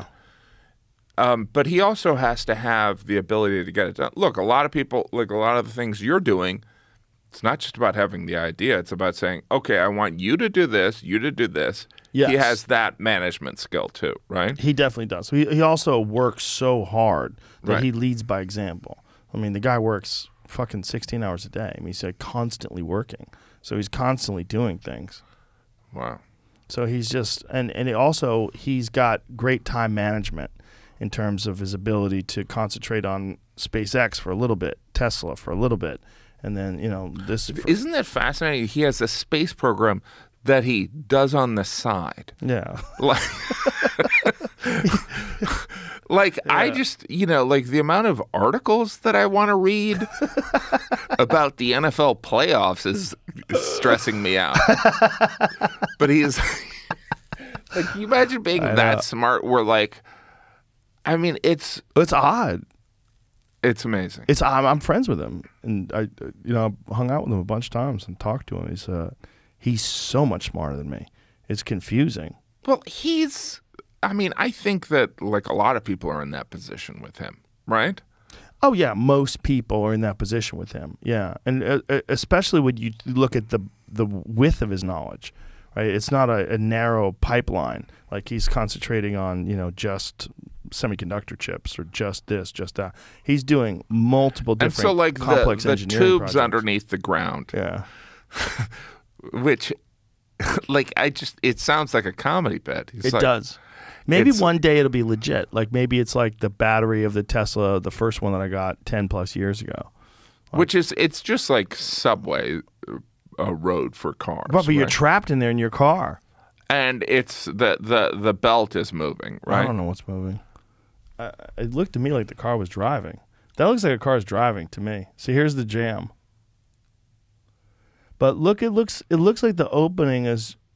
How far is the opening up there? Does it go all the way? So is this a prototype? Like he's like built it underneath? See, but this is not it's a small traffic jam because look how quickly everybody's going out. But also, this is the end of this long-ass tunnel, and it looks like everybody's... So you can see, if you look ahead, the opening. See, So I would everybody's think just they getting out of that wouldn't want hole. people driving because people would get drunk and drive into the wall. Well, you can let the car drive itself, so you don't even, do anything. Like, it has auto driving. So, yeah, this is the end of the line. That's only, a minute of a traffic It's jam. not that big of a tunnel, though, from what I've read. Oh. Like It's just like the Holland convention Tunnel. center. Like he's like, in a way, he's kind of like, It's not I the have this strip or amazing anything. invention. I've invented the Holland Tunnel. It's like tunnels have existed before. I think that's one of them, but I think in other ones, you're going to attach yourself to a thing, and then it's going to rocket you way faster than your car can go. Right. So it's going to rocket you from San Francisco to L.A. Allegedly. Right. That's what I heard. I just want to be in the... That's the plan, but But- I think so. But that was just driving. This one that we just showed, I believe, is this. It's less than a mile long. It's just the convention center. Oh. The plan is to get this, which is the whole strip. It's taking that little part and then adding the entire strip, and you have a little spot to Whoa. peel off at every casino. But they haven't. That's a way bigger construction program. That's kind of fascinating. Like if there was a bunch of tunnels and you could just get out at the Bellagio, bloop, and pop out. Or you could just take the road that exists there. It's like a road, but it's like underneath. Yeah. Yeah, that's called a tunnel. Well, one of the things they do out here in Texas is people have small helicopters Yeah. and they fly around. Like my friend Tim Kennedy, he Yeah. has a helicopter and he flies around places in his fucking helicopter. So because he's there's on no his rules here. place, and he He just just flies. gets in a helicopter, he flies, he'll land somewhere, and then he'll Uber to where he needs to go. And then he flies back home. So where he lives is like 40 minutes by car, but 5 minutes by helicopter. Oh, wow. Get in a helicopter. When you land. I mean, that's what when they envisioned the helicopter initially, they thought that a helicopter was going to be a flying car. That's what they essentially thought it was going to be for everybody. Wow, like the Jetsons. Yeah, literally. And Bill Burr. And Bill Burr.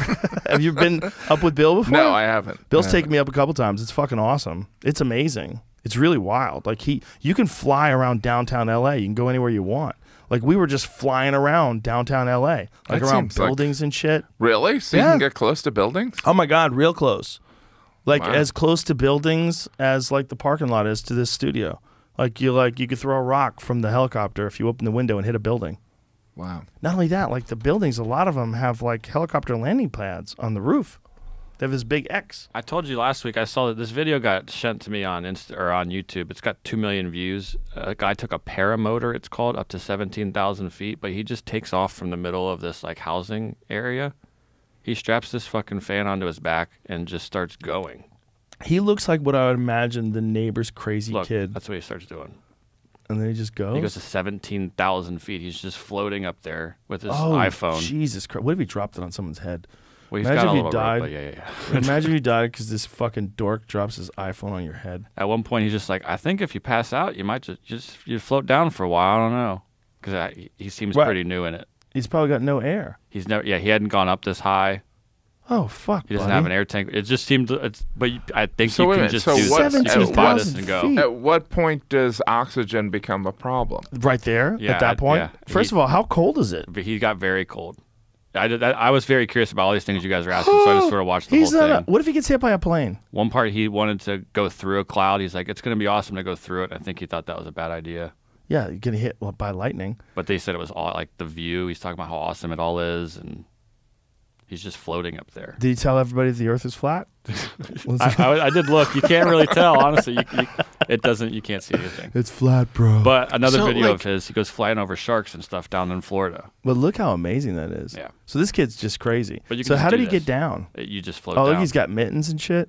Yeah, you float just- down Yeah, eventually. you just start going. You turn off the power and you coast. Oh wow! And so Look he at this. he got home to where Yeah. he was. Right back to where his car. Right back where he started. That's amazing. You Gone can for 2 pinpoint hours. it. He's like, I had to piss. You know, I had to pee real bad, but So it's a podcast. He did a This is- podcast yeah. in space. but I think you can just buy these and go. I don't know. I'm sure he trained himself so he doesn't die, but I don't I mean, think this you is have just to. my takeaway. I'm like, who's mowing all that area? That seems like That's a big job. Oh, my If I was God, a there's a lot landscaper, of like I want that cross, contract. It's a good some- contract though. that would be a good contract. You got good money in that one. Yeah, good lawn stuff. Fuck. Do you remember the guy who faked his kid floating away in a balloon in Colorado? Yeah, Didn't he go to What? jail? I think so.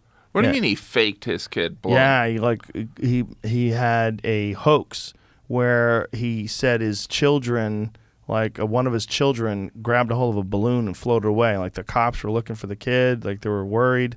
And why did he just It pretended? was like he just did it as a prank, I think, or just as a way to get attention. Yeah, there's the son. Yeah, it was like on live news all over the country. Yeah, boy trapped in runaway balloon. It was a 2009 hoax. I know this because that was the same year that I moved to Colorado, and Joey Diaz started calling me balloons. Why? But here's what I don't understand. It's like, what would his motivation be? He's like, gotcha. Just like, an idiot. Just an idiot who wanted attention. This was during the reality TV days, right? So this was like John and Kate plus 8. What a great idea. Have 18 kids. You know, have the Octomom. Remember that? Yeah, yeah. People were doing anything they could to get attention. And I think this knucklehead just decided he was going to pretend that his kid floated away in a balloon. And so he went to jail. I believe he was sentenced. All right, so there, I don't know if he 2019, did a local time. Denver news reporter did an in-depth story on the truth finally comes out. I guess he was yeah? trying to start a TV show, causing some viral story or something like that. Oh, I see. So did Try he to go wind up farther. getting sentenced? Jail or prison isn't anything I saw pop up yet, but maybe. 'Cause they Yeah, did- I'm pretty sure he had to do a little stint. They spent $62,000 looking for the balloon. 90 days Oh, in prison. boy. 90 days. There you go. He served 20 days. So dumb. So dumb. But not shocking. I mean, how many people will do almost anything for some kind of fame and attention? Did you hear about the girl who was selling her farts? She had a heart attack? And now she's selling them as NFTs is the next turn of that story. She probably didn't have a heart attack. She probably was saying she had a heart attack so everybody would pay attention to her more. Pretty smart. She's some reality star, Yeah. and she was selling her jars of farts. So Yeah. she would fart into a jar and sell them. How do you get to that point of an idea? Hear me out. Well, guys, she's hot. She Right? is hot. She's hot. So guys look at her and they go, I want something from her, anything. She's like, I'll sell my farts. And you're like, I'll buy them. I'll buy them. How much- sells her how farts much are and the that farts? suffers health scare. I think they're like $50. Yeah, so she probably sold thousands of them. Yeah. So there's just 50. But here's the thing. Do you really $50 think for she's a- farting in those jars? She's just selling jars. I would say it's a fraud. I mean, look, I don't think she really had a heart scare either. Do you know how much Bert Kreischer eats and Yeah. how much he farts? And this lady, But I read the thing she said she was drinking to make them more pungent.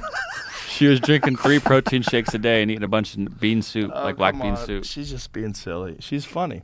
She's making it's fun. Yeah, And we're whoever's talking about her. recording it. It's Yeah, yeah, it's yeah. smart. 90-day fiance. So she was on that show, 90 Day Fiance? Yeah, yeah. Listen, man, some Parlayed people just, they get a little bit of attention. They go, okay, we got to keep this ball rolling. On a plane, I sat next to somebody who was a bachelorette or a bachelor. She was a bachelorette. I don't know if that's the One of those gender shows. term. Yeah. And she had a little business going on. Yeah. Well, it's smart. I mean, if you can get on one of those shows, and, you know, anytime you can get on one of those shows where you're on ABC or NBC or whatever it is, and, you know, you get a little bit of heat, you could blow on those embers and throw some kindling on it, and you can make a fire.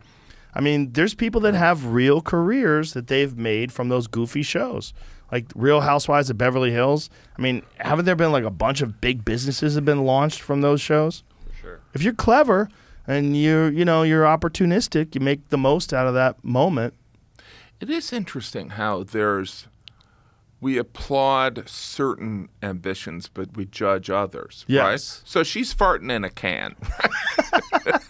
And we're kind of like, that's humiliating. Look at she's But, hot like, though. Look at her. She's pretty smoking. But there's the jar. But I don't The understand NFT though. of it. Jar fart NFT. What is it? Growing plants? It's What is just it supposed to be? this is 100% like it's turned into a joke of it now. But Right, of yeah, course. yeah. Fart jars with Stephanie Matto. I wonder how much it costs. So there you Yeah. go. Yeah, there's different. Look, Oh, the different. straw Oh, on it. she wants Ethereum. 0.05 ETH. Oh boy. So what does Let's go make some money Yeah. if it sells out.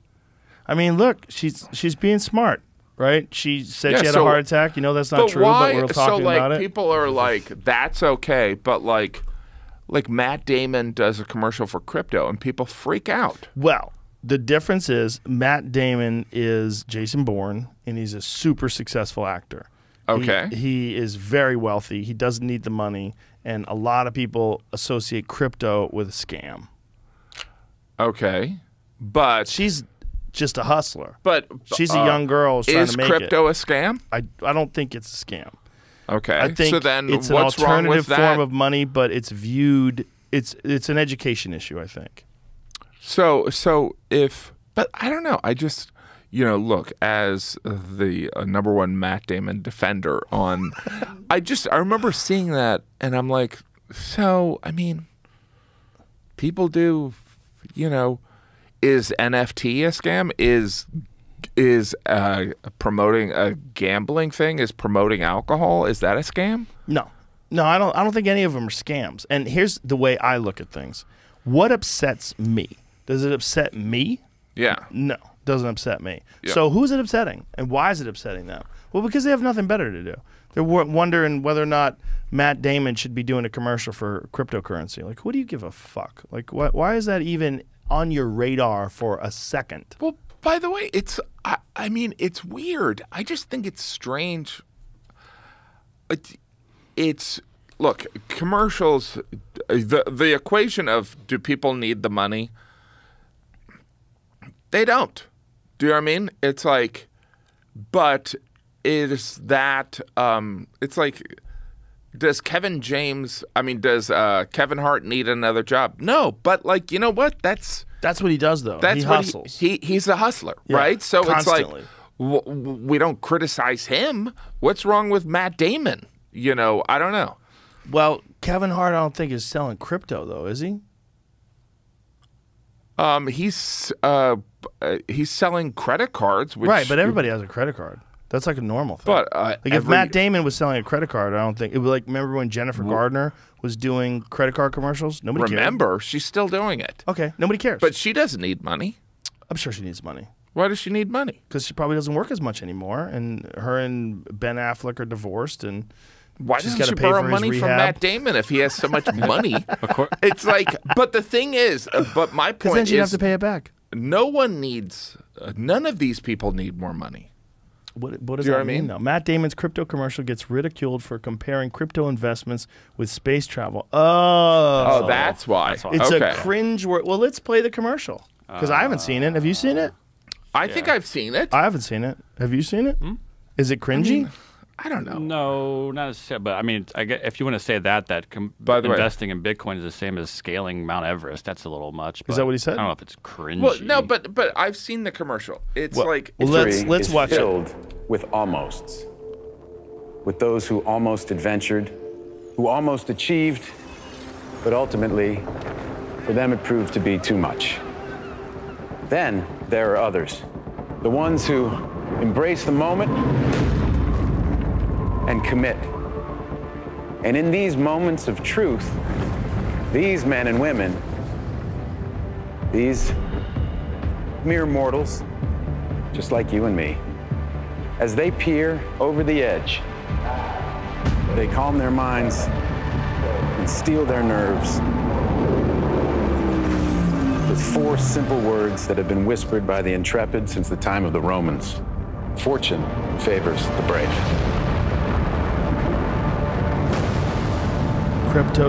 Crypto.com. That's silly. Now, by the way, I'm a giant Matt Damon fan. So Yeah. that said, I don't get upset because I really like him. I like watching him. He's a great, Yeah. great actor. But that's a little cringy. What's so? I don't know. I It's think dumb. It's dumb. Look, if I was the- doing that commercial, I'd go, guys, isn't there another way to sell this? We don't have to compare ourselves to fucking Christopher Columbus and Neil Armstrong here. This is nonsense. and that couple that was about to kiss. or the guy But I climbing think Mount Everest. but isn't the point that they're making is that look, you got to get in on the bottom Yes. floor. Yes. Fortune Right? favors the brave. Yes, for sure. But is that really the way to do it? Compare yourself to the fucking people that left Earth's atmosphere, rocket into fucking space? No, Well, it's also not the same, bro. there were also like You're buying Dogecoin. They were also comparing themselves to colonizers too. Did you That's see true, that too. boat? It's like you can conquer foreign lands. Yeah, you could bring slaves to the But- beach of a new place. Isn't that what all advertising is, though? In some way, right? It's like manipulated exaggerations and yeah. I don't know. I mean, it's A lot just, of I think jazz. it's interesting. I think it's interesting how culturally certain things are considered. Acceptable. Yes. Yeah, it is interesting.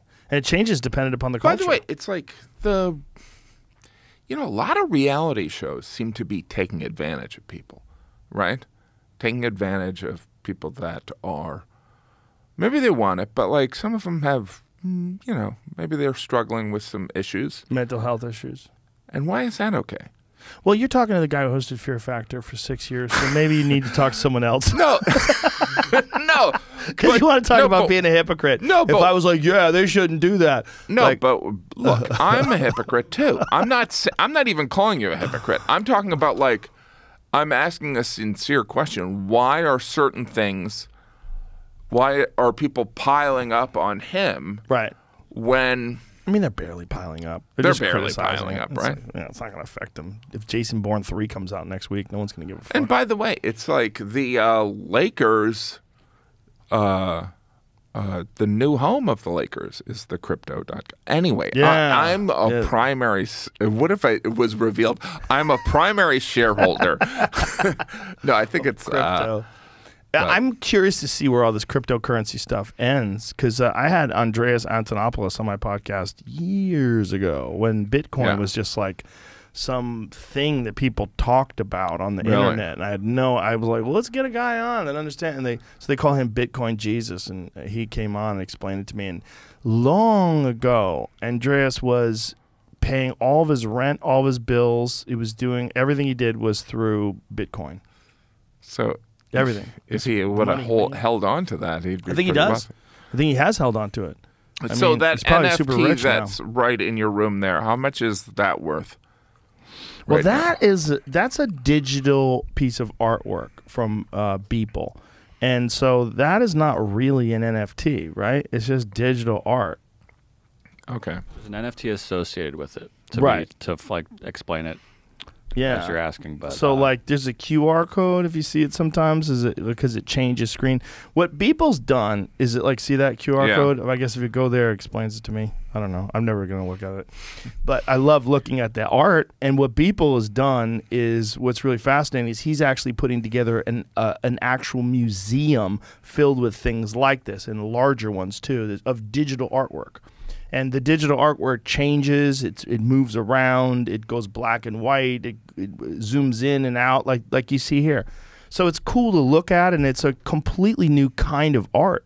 Like, because it's not just digital art in terms of like he made an image or he made a video, but he's actually putting it in this form, in this really cool frame, and it moves around while it captures your mind and your eyes while you're watching it. The colors change on it. It's just dope. It's so funny because it's like, if you cut to 30 years ago, it's called a flat screen TV. Do you know what I mean? It's just the technology is like, yeah. And that's where I look at NFTs and crypto, and I'm like, I do too. I'm maybe one did the day. window close already? I don't think so. Did it close? I mean, it's definitely not closed, but we're not in on the ground floor. And it's you know, it's similar to the stock market, right? It's like right. we were talking about Tesla. It's like I remember when Tesla was whatever X amount, and I'm like, yeah, it's too expensive. Now it's like if I would have bought any, it would have been. I would have covered my kids' college. Well, people have those stories about Apple, like getting out of Apple early on, and if they held it today, they'd have $500 million. Yeah. Just hurts your head just thinking about. How about people that have had Bitcoin in hard drives and then they threw the computer out? There's a guy who's been digging through a landfill for 8 years because in that landfill is $500 million worth of Bitcoin. Wow. Yeah. Ouch. Yeah, this dude's digging into a fucking landfill. He's got like a crew working for 8 years to try to find a hard drive. And who knows what kind of deteriorated state the hard drive is going to be in if he actually does find it. Wow. And then the guy who told him it, he goes, "Oh, did I say that landfill? I meant that landfill." Yeah, he's got a bunch of union guys going, just keep working slow. Just keep this fucking What job is the going. longest episode you've done? Kevin Smith, probably.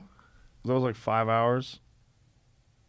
Something like that. We're at 3 hours, though. Should we wrap this up? Why people still enjoy it? Duncan Trussell. That's what I thought it was. How many did he do? 5 hours, 19 5 hours. minutes. 5 hours. We're going to do 5 hours. 5 hours 20 and 19 minutes. Let's wrap this up. All right. Joe's like, I got to go home. Your new Netflix special is available. Oh, this is what I want to ask you. You've done something interesting before we wrap this up.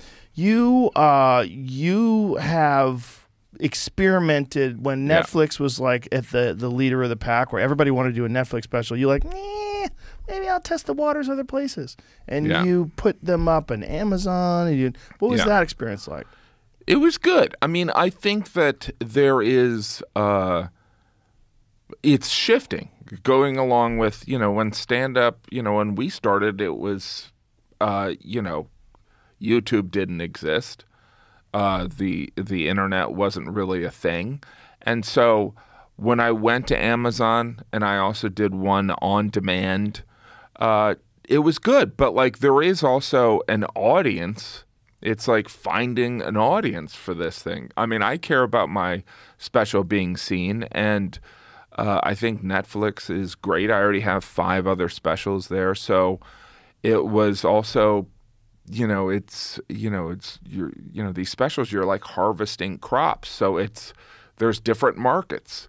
And so Netflix is this huge monolith. They have such an appreciation for comedy, which I think is a reflection of TED. So they get it. But, there is part of me, it's like in 3 years, who knows? We might be sitting here and there might be some other outlet. But yeah, it was a great experience. But I also like the fact that I'm coming to Netflix.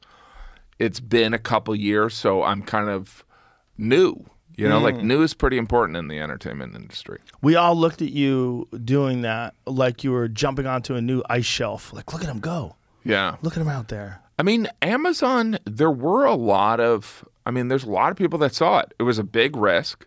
I mean, my Amazon kids are going to be fine. Prime is still enormous. Yeah, it's enormous. It's huge in Think about like England, Marvelous Mrs. Maisel. There's been hit huge shows in on Germany, huge in India, and but I think stand up for the English speaking world. I think there's not much that can compete with Netflix. No, it's the king. Yeah, Yeah, that's the top of the food chain.